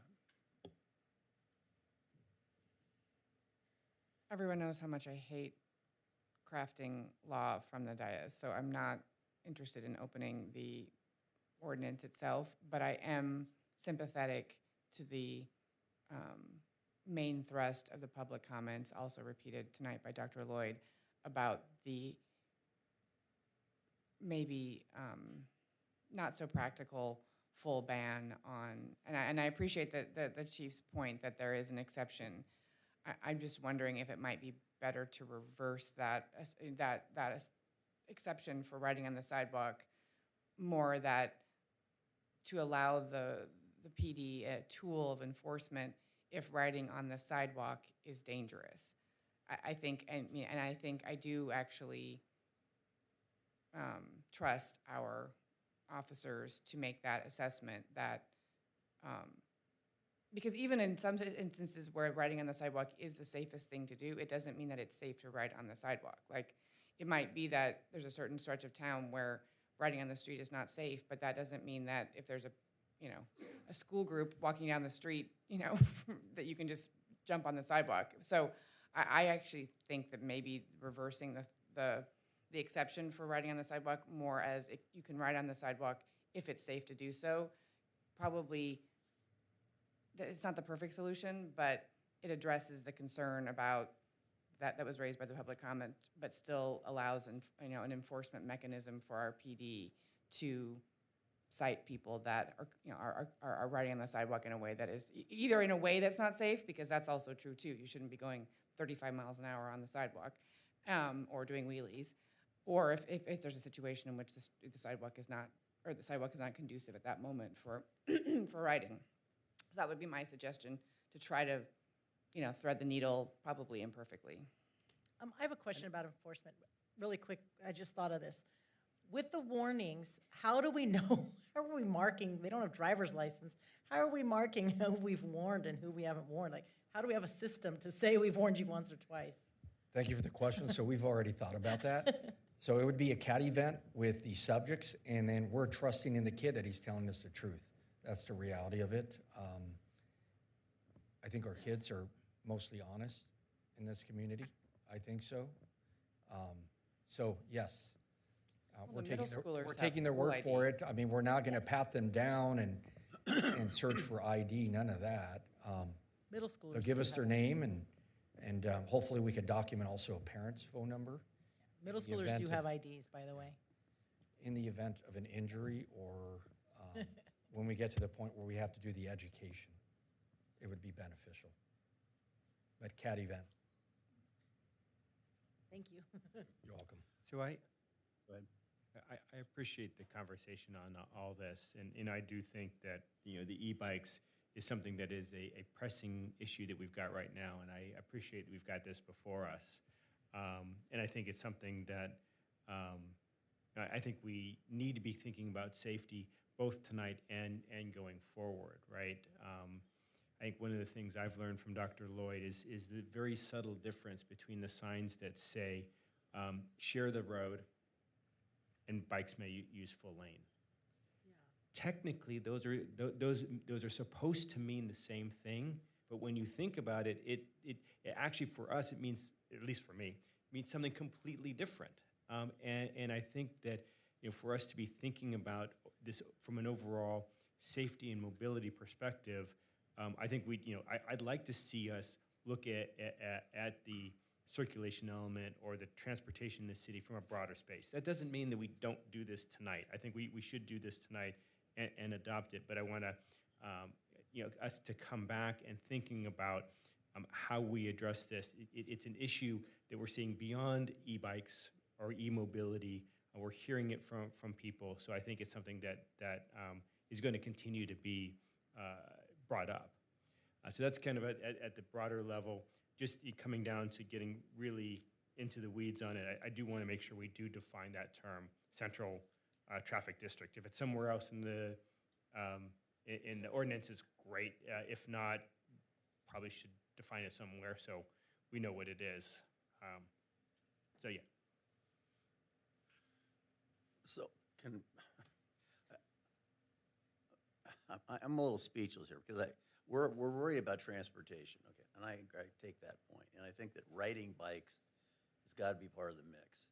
When I see people like my friend John Lloyd riding his bike, I like to make that as safe for him as possible and encourage as many people to do that. But that's not what I'm seeing with some of these young kids on their electric bikes. They're behaving like I did when I was growing up, when I had a motorcycle. I wore a helmet, but I had a motorcycle, and I was crazy with it. And they're having fun. I had fun. Except they're doing it on city streets and city sidewalks without helmets. I see it regularly. It scares me, not for my own safety, but for their safety. So I guess my concern is that we're worried about, well, we want to funnel these guys off streets onto a sidewalk occasionally when the street's unsafe. That, by definition, if you're a responsible bicycle rider like Mr. Lloyd, I'm fine with that. But what if you're one of these kids, 13-year-olds traveling at 30 miles an hour on an electric bike without a helmet? Now you're funneling off going down a sidewalk where there's a pedestrian or other children. Right? Who knows? It seems to me like we have to take a deep breath here. This report starts out with a very sobering set of statistics about the increased number of injuries and fatalities owing to these electrical devices. So I thought that's where this conversation was going to go. It's going to be primarily oriented towards public safety. Assuming that the responsible bike riders are going to be able to figure this out, and that our police would give them, I would assume our police always exercise discretion with them if they're in any kind of a situation like this. I guess what I'm saying is we need to protect our children sometimes from themselves. But Jean, if we prohibit them from riding on the sidewalk, that necessarily means that they're always riding in the street. And I actually have more concern about them riding in the street, and that's where those accidents come in. It's from them getting hit by cars. I agree with you that they are not going to be reckless on our sidewalk as well, and that will not be safe either, and that will not be safe for others on the sidewalk. But I actually think if we prohibit on the sidewalk, that's just going to push them into the street, which I personally think is less safe, based on nothing, because again, we're always being experts when we're not experts. I kind of see what you're saying, but I think that would be another agendized item, maybe, if we work on this policy tonight, but then you might agendize something else that continues on with safer mobility in our city? In the ideal world, we would have had a circulation plan a long time ago where we would have laid out a better plan to allow for a free flow of bicycles and all traffic. We just haven't got there yet. We can't re-engineer our diagonal parking spaces downtown right now. We can't do that. That's money. That's a whole set of different discussions. So, I mean, what are we going to do practically so that we can encourage bike riding, electrical mobility device riding, but at the same time keep kids safe for themselves? So would you say, like I said, That's, that to would me, be the a big- policy, another policy to agendize? No, I think that's Different what we're from this talking about right policy now. Good, are we allowed to do that? Well, that's what we're talking That's about what right the now. ordinance is. Okay. That's, I think it's the spirit of the ordinance. Yeah. Yeah, I We think, we can introduce that we should well, I like add- the ordinance the way it is. Yes, yes. I'm looking to be persuaded, if you could show me on what streets we're sending a child off the street into a sidewalk, what streets are we talking about where that would be good? Well, I think It wouldn't be downtown, because you put them Montecito. right off into downtown, they're gonna be going right into pedestrians and tables Island. and restaurants. So that's not, where are we talking about? Well, I think to Councilmember Krieb's recommendation is when safe and doing it safely. So if it's riding into tables and pedestrians, that would be an infraction and it would be enforceable. So it is against the law, Go ahead, Alex. right? And the ordinance contemplates that. The ordinance says electric mobility devices shall utilize the bike lane when it is present, except when reasonably necessary to leave the road to avoid debris or other hazardous conditions. So it contemplates going onto sidewalks potentially to avoid debris or hazardous conditions. And Councilmember Goss, like. Okay, I can buy that, that makes sense, that's reasonable. Sure. And where I'm thinking about this is I'm thinking further down the boulevard, past Auburn, in that area where you're getting close to Michelinda, between Auburn and Michelinda, there's some places in there it can get pretty tight. And I could Right. see someone, feeling more comfortable getting up on the sidewalk there, and that being a safer option than being in the road. I'd like them to be in the road. I'd like us to be able to create signage and encouragement for people to be in the road and make that safer. But for right now, where we are, if it means they're getting, if they're on the bike and they're on the sidewalk and that makes them feel safer, I'm in support of it. Yeah, 8 a.m. on West Grandview, not safe to be on your bike in the road. Definitely not. Much safer on the sidewalk. Maybe, I think maybe I'm victim here of anecdotal bias, because on Ramona where I'm at, I'm not too far from Memorial Park. And we have a lot of young kids coming down without helmets, like a bat out of hell, going right on down Ramona, swinging way out into my lane when I'm coming this way. And I'm several times I thought, my God, they're going to kill themselves before they get to the end of Ramona. Those are not who we're talking about. We're talking about people who are generally trying to transport themselves on bicycles, kids going back and forth from school and things like that. I guess I'm talking about maybe a smaller group of people who are going to be reckless on those sidewalks that we're going to steer them onto, and maybe cause somebody really terrible damage if they hit them. I don't think we're These kids I'm steering- watching are traveling at high rates of I don't think we're them on. steering them to We're this. allowing it in certain occasions they can do this. Okay. We're not saying go onto the sidewalk. We're saying if it's dangerous to be in the road, you can go on the sidewalk. But if you do go on the sidewalk, you need to be safe or you're going to get a ticket. I mean, there's going to be some instances where getting off your bike and walking Walking it is it. going to be the only option. I mean, I have done that myself. Like, there's just certain circumstances where I don't feel comfortable driving behind the, diagonal parking spots, and I'm not going to be on the sidewalk, and so I walk the bike on the sidewalk. I mean, but the kids you're talking about aren't going to do that under any See, that's just circumstance. it. And they're not going to go back on the sidewalk either. They're going to go right down the middle of the dangerous street. So I think, to me, Councilmember Goss, I completely hear where you're coming from. And maybe this is that we need to have that enforcement. Like we've been hearing concerns about cars at the pickup lines at the schools. Same type of thing is that, and hopefully we get the motorcycle soon, and that may be a way, because it'd be easier, and the officer will have more mobility to help enforce that in key areas. And so if listening to our constituents and finding out where those areas are and based on our own anecdotes, making sure that we're policing those areas to help educate those residents in a way so that everybody is safe. I mean, Any business district. So the way I hear you guys, and I think I can agree with this, that assuming that there's a responsible group of riders, that they would be the ones who would take advantage of going onto a sidewalk when necessary. And given what the city attorney's telling us, they don't get to violate the law just because they're on the sidewalk. So then the other group, which are a little crazier than that, I wish that we could find a way to get them caught and warned properly so that they trim their sails somewhat. I mean, honestly, knowing, I mean, I don't know the specific kids, but sort of knowing how my kid is in this age group, like a few of them get cited, it's going to help, right? Because now it's carte blanche. Right now they're doing whatever they want and feel completely entitled. I think if a few of them get pulled over and cited and a few of them have to take this class, like it'll start.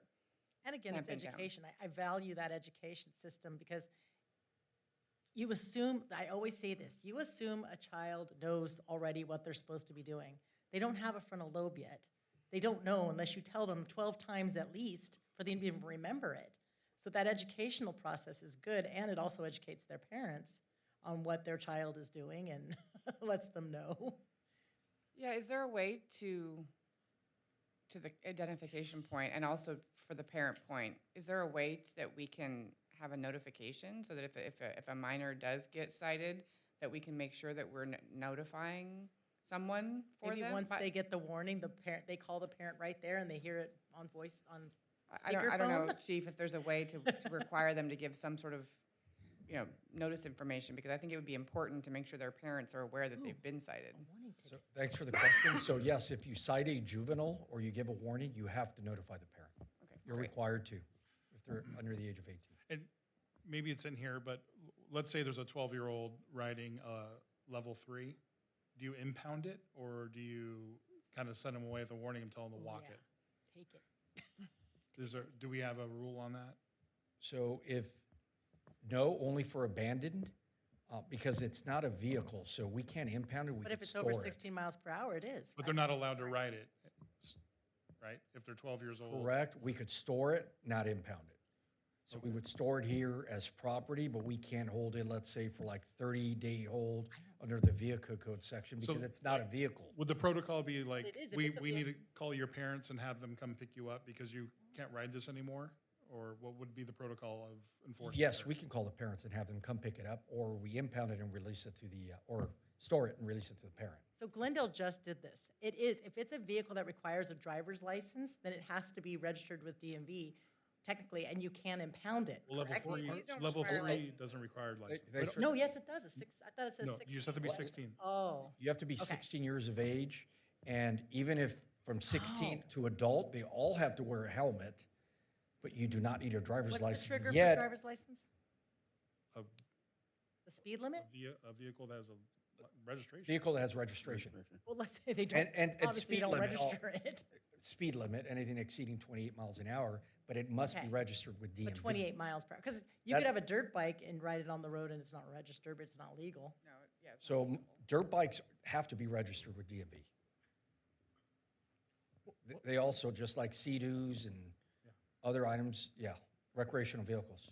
One correction, Chief, our code does contemplate not just abandoned electric mobility vehicles, but any uses that are in violation of our code to be impounded. So we do have the authority, whether we do it or not, it's totally up to the. Thanks for the question, but for the report, it should say stored because we can't impound. Impound means something different than storage. Impound is tow yard vehicle code, at least that's the way we interpret it, versus storing is we place it in our property. Could we say confiscate and store? Because I mean, that would really be what we would do, right? Like you are not allowed to ride this bike because you don't meet the age level. So we're going to confiscate it, store it. You need to bring your parents to come and pick it up. Yes, we can do Confiscate that. a good word? Because I think you're saying impound has kind of a legal meaning that we don't want to imply. Correct. Usually with impound, you have impound fees and Right. there's no fee here. So I'm looking at section 4C, I guess it is. And I want to make sure I understand. So this says duty to operate electric mobility devices with due care. All persons operating an electric mobility device must exercise due care under the circumstances and conditions then existing. Operating an electric mobility device in a manner that endangers or is likely to endanger persons or property is prohibited. So that would include the driver, the rider as well of the mobility device, not just others. So I'm trying to cure Mayor Pro Tem's issue here. If somebody's doing wheelies down the middle of the road, is that the part of the ordinance that would make this enforceable? Yes. Okay. You're saying, can they be cited for endangering themselves? Like, so if they're Yes. riding down a wheelie in the middle of the night with no traffic, the only person they're endangering is themselves? Yeah.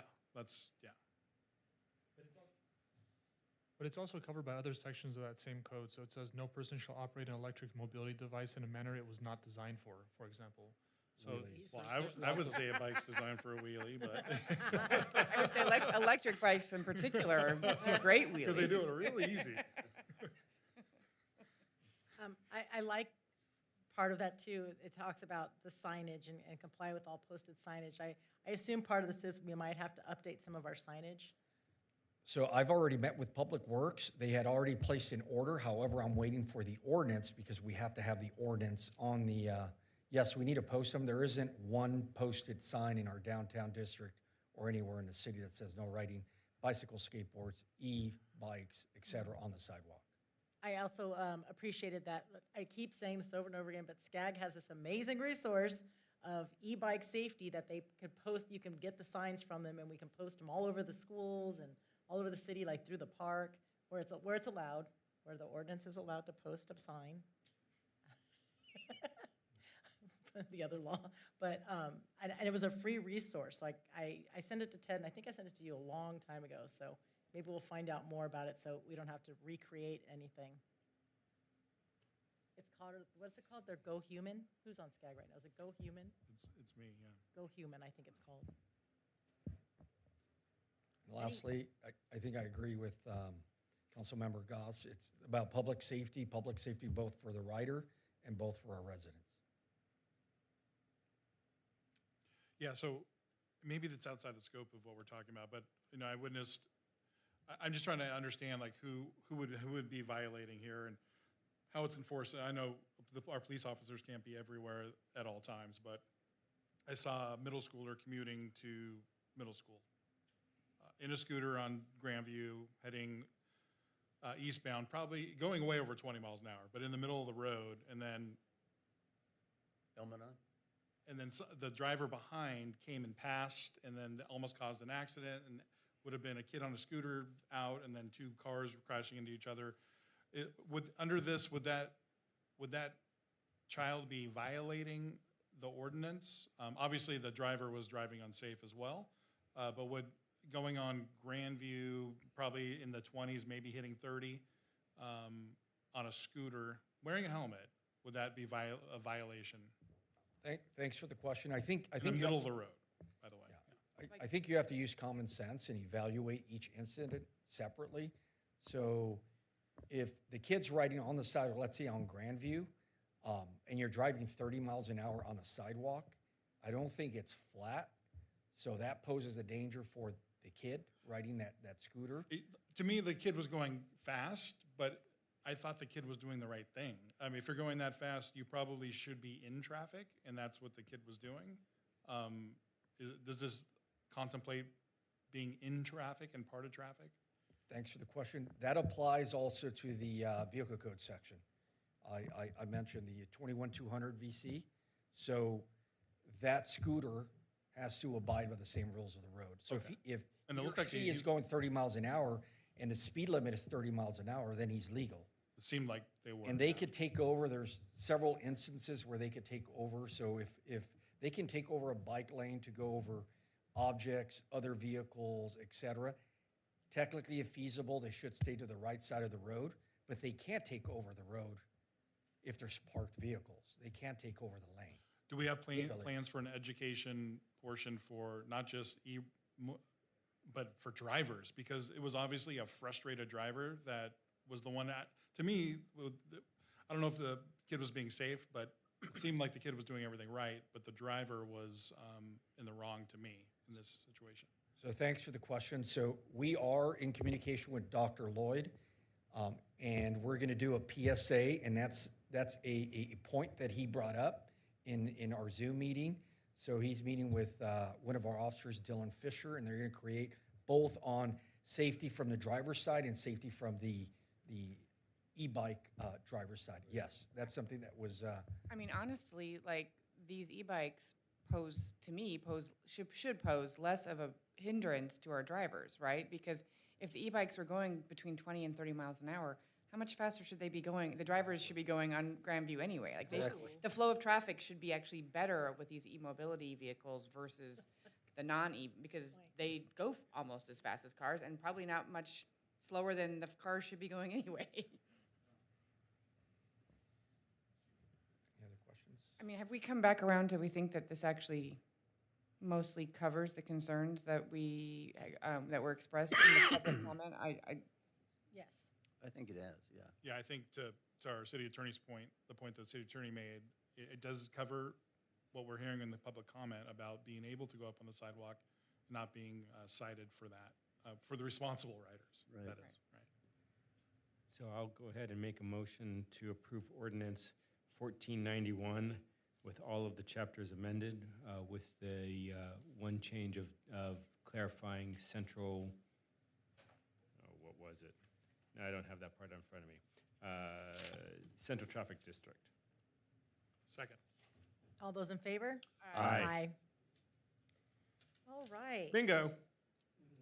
Bingo. Sorry, couldn't avoid Oh my it. gosh, I know, you were just waiting. I was like, oh my gosh, oh my gosh. Ordinance number 1492, adding chapter 5.24 to title 5 of the Sierra Madre Municipal Code, authorizing and regulating bingo. Hello, Mayor Lowe, Mayor Pro Tem Goss, and our honorable city council. I once again am Layla Regan, your friendly neighborhood library and community services director. And let's talk about gambling. Just kind of kidding. It is part of a gambling ordinance, but this was an item that was removed in 2023 due to streamlining some processes. So it is recommended that you introduce ordinance number 1492, which is bingo games for nonprofits almost specifically. And it would be part of the Sierra Madre Municipal Code to regulate nonprofit bingo games within the city.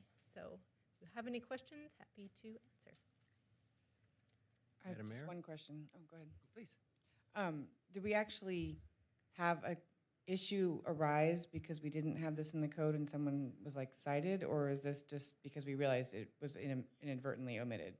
We have a very popular nonprofit bingo game in Yes. town, so that is what kind of brought this about, where we realized the gap was. Okay. And that's exactly where my question is. Has there also been another group that has been applying to do bingo at the YMCA on Fridays? I believe so, yes. I believe there are a few nonprofits that would like to take part in this sort of ordinance that would benefit from it. Is that one on a we can just say it, the one that we knew about is twice a year versus another one, is it more frequently? I believe so, yes. How frequently? I'm not sure if it's weekly. I would have to check in with the YMCA, but I think it is either weekly or very rarely not weekly. And this code that we are looking at, this is a California code that's already adopted for this whole state? So the default rule is gambling's prohibited. And bingo's prohibited in your city unless the city council expressly authorizes it. And if you authorize it, you have to permit it. And so this is the ordinance that's going to essentially permit it. And if I remember correctly, when it came, yep, when we were updating some of our business licensing ordinances, we took a look at a lot of the different ordinances that were on the books that we just weren't using. and this bingo one was one of them. I don't think we were City Clerk Aguilar can correct me if I'm wrong, but I don't think we were issuing bingo permits at that time because they were happening at the Hart Park House, and I think it was the Senior Commission that was doing them. You're correct. The bingo permits for, that were being conducted at the senior center, I believe are exempt from permitting because it's a government, a Right. municipal It was us. program. So we weren't permitting ourselves. So we weren't issuing these permits. But then we had private parties coming up to us and asking us, okay, how do we do bingo legally? We need a permit. And then it occurred to us, oh, this ordinance that we weren't using, that we got rid of, is for this purpose. And so we need to reintroduce it. Is the Rose Float Association not a city entity? So some organizations were definitely doing bingo illegally. No, but I'm asking because Scandalous. because isn't that another one of the MOUs that we were discussing, whether, Right, if we need an MOU, then it's not the city. Yeah. no? Yeah, it's not Not a the city parade. It's not a city organization. So that was my curiosity. Parade isn't the city either. Yes, it is. It's a city event. It's just, well, But that's the events that's gonna be committee a is not future the city. discussion. Yes, it is. On the MOU, it says it's a city event. So that's my question. Are these things where they kind of are part of the city? They're in a city building? But if the nonprofit is fundraising for the nonprofit's purpose, whether or not that's for assisting in a city event, that would be an unlawful bingo game without the permit in Okay. place. And they have to So pull a permit in- specifically for this? Yes, that we would have to, Conditional use permit. we would have to issue a permit, and as event stated in permit. the financial section, we can only recoup the actual cost. I believe it's only up to $50 per year per organization, if you chose to charge nonprofits for the permit. So in the staff report, it says the games must be operated by members of the nonprofit organization. So if the nonprofit organization has bingo and hires someone to go do the bingo, does that meet this ordinance? Or, so we've got the Rose Float Association doing drag queen bingo. They hire a very popular person that does the bingo. Does that meet the requirements of the ordinance? I think if they are organizing the event and they're there, it should be fine. If they're not the ones pulling out the bingo ball, that's okay. They can have some agent do that for themselves. But if they're the ones organizing it, it should be fine. Okay. Meaning that they couldn't like subcontract to a professional bingo company, if such a thing exists, to run an event. Like every Right, Friday because- at the YMCA, random bingo company runs an event And- on behalf of. Yeah, and it's because this permit is non-transferable, right? And we don't want some other organization that we haven't specifically permitted to be operating bingo games. And it does state that one part about using a security guard, it can be paid out of the profits from it. So, Right.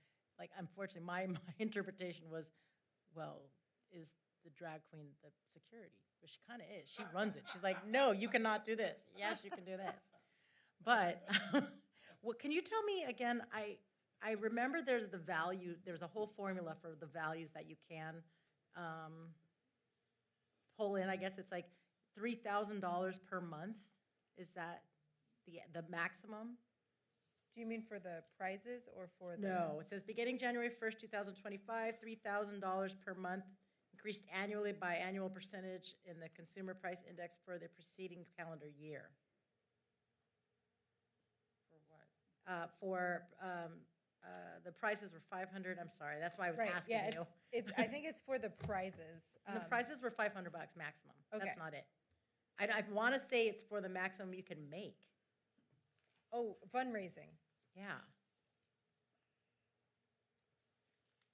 That would be a good question.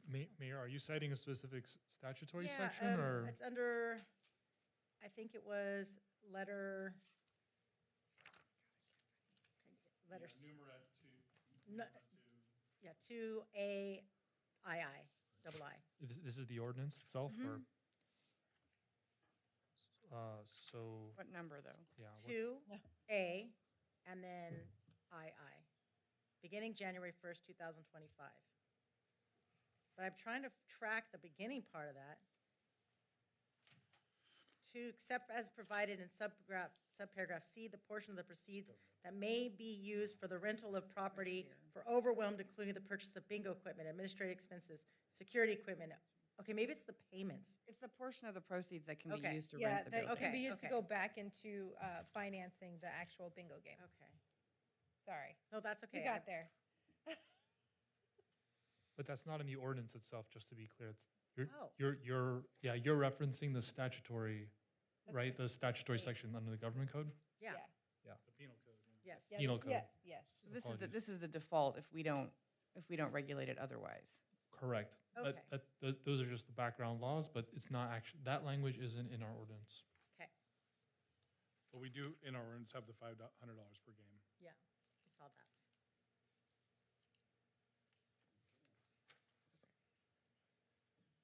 Do we, so my question though is there a frequency maximum? For the A cost max, of bingo so or for to instance, fundraise? do we want to have bingo in our city every single Friday? I mean, would that be like, we put a limit on how many permits you can get for free, but if you're buying them, I guess, is there a maximum? Again, the permit is annually and it's, you can only charge up to $50. But I'm saying how many times you play bingo? Do we want for every Friday bingo That is, at the YAC? I mean, at the YMCA? I guess That's a policy question for the Yeah. council. Yeah. I mean, you can regulate it further if you want. Right, so we have to, that's discussion. Oh, you're right. I've totally skipped that. Are any more questions? All right, public comment on this item? You guys don't weigh in? Okay. There is none. No speaker cards, ma'am. All right, back to discussion. We've given a lease to the YMCA if they want to have programming, like I'm not interested in in micromanaging their programming. If they don't have the It's not capacity them, I for it. guess. They're just renting the space from them, from what I understand. It's not the YMCA doing it. Oh. It's an outside person coming in that wants to do it for charities. Wait, But it has to be an organization. It has to be a Yeah. nonprofit. Yeah, it's a nonprofit. Oh. He didn't say which one. I mean, mean, if people will to me- vote with their feet. They'll either go or they won't go. And if the YMCA thinks that the Friday night, that's the best use of the building, then I'm not interested in legislating that, personally.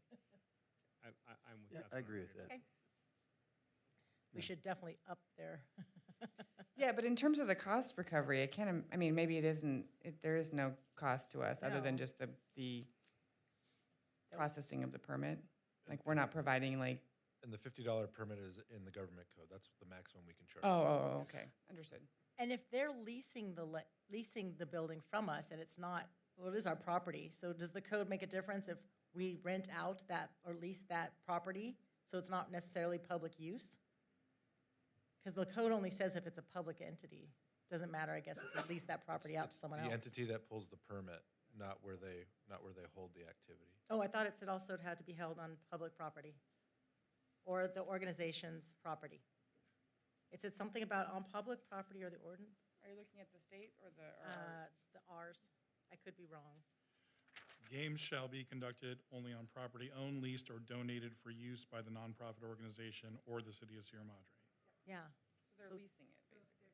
So does that matter if it's not us that's using it, though? It is our property, but the YAC, No. I mean, sorry, the YMCA, okay. It's, Okay. that would be property leased by the nonprofit, right? They're technically No, leasing. no. So the money is not going to the YMCA. It's another entity, and it says here Right, that but it the has to be on their nonprofit is property. leasing the YMCA for that event for But that it night. says on their own property, right? Or the city property? Or leased. Or leased. Released. Okay, okay. Property owned, leased, or Oh, okay. donated for use by the nonprofit. Got it, okay. So if somebody wants to donate their house, that's fine too, Oh. right? So- Oh. This was such a weird thing. I was like, what? All right. Do we have a motion? Move to approve. Second. All those in favor? Aye. All right. Bingo. Do we have items on future agenda? Solving society's problem. One ordinance at a time. Yeah, bingo at a time. Madam Mayor? Yes. I'd like an update on where we are with the circulation element, kind of where that is. And I know we also had a grant before Caltrans, I think, that was due in the next month or two. I don't remember how that relates to the circulation element. Thank you. Anybody else? Okay, I've got, I'd like to ask the city to speak with and collaborate with LA County to see if we can do something about the Yucca Trail, rail and timber. And then the other one is, I'd like to ask the council if they would also agree with putting a couple more, not rules, but advice, I guess, or guidelines on the commissions. We don't have an attendance policy on the commissions that I can find. I could have sworn there was one somewhere, couldn't find it anywhere. I thought it was on the old website. I thought I found it before because this question came up with attendance, and I couldn't find it now. So as it is now, there's no attendance policy on any of our commissions. So if someone just stops showing up, there's nothing we can. There is a policy on a leave of absence. You get one leave of absence. Chris, they serve at your pleasure. You can kick them off anytime for any reason. I'd like to have a guideline, though, for like, well, I didn't know that was an issue. We have attendance, don't we? Would it be easier if we had periodic reporting to the council on attendance? And if there was an issue that presented itself, the council could make a determination, or an individual council member could make a determination to have that conversation? Well, I don't understand the inconsistency, because when you sign up to apply, it says that you have to be able to come to a certain percentage, but it's nowhere in the other part of the handbook or anything else. So when you're applying, it says in the almost right, the lines before you sign, it has an attendance criteria, but not after that. Okay, we can bring the handbook back for discussion. Okay, yes, because the other part of that I was really curious about is if we don't have a seat with someone, if we have seats coming up that are unopposed, could we look at not having term limits? Like for senior commission, if we don't have another senior who's going to sign up and this person really wants to do it again, could we have that senior do it for the third term?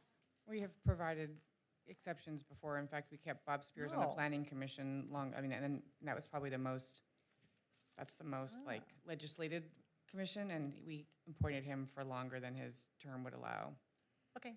Mayor, the municipal code allows for 2 full terms and a partial term, which is how we allowed Commissioner Spears to do a partial term. He did his 2 full terms. Most of them do the partial term and then the 2 full.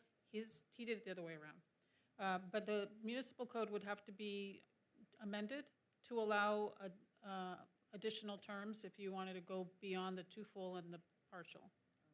So, okay. Can we bring that part of it also? Sure. Thank you. And then, that was it. Can I have a motion to close? Adjourn? Move to adjourn. Second. All those in favor? Aye. Yay. 9:38.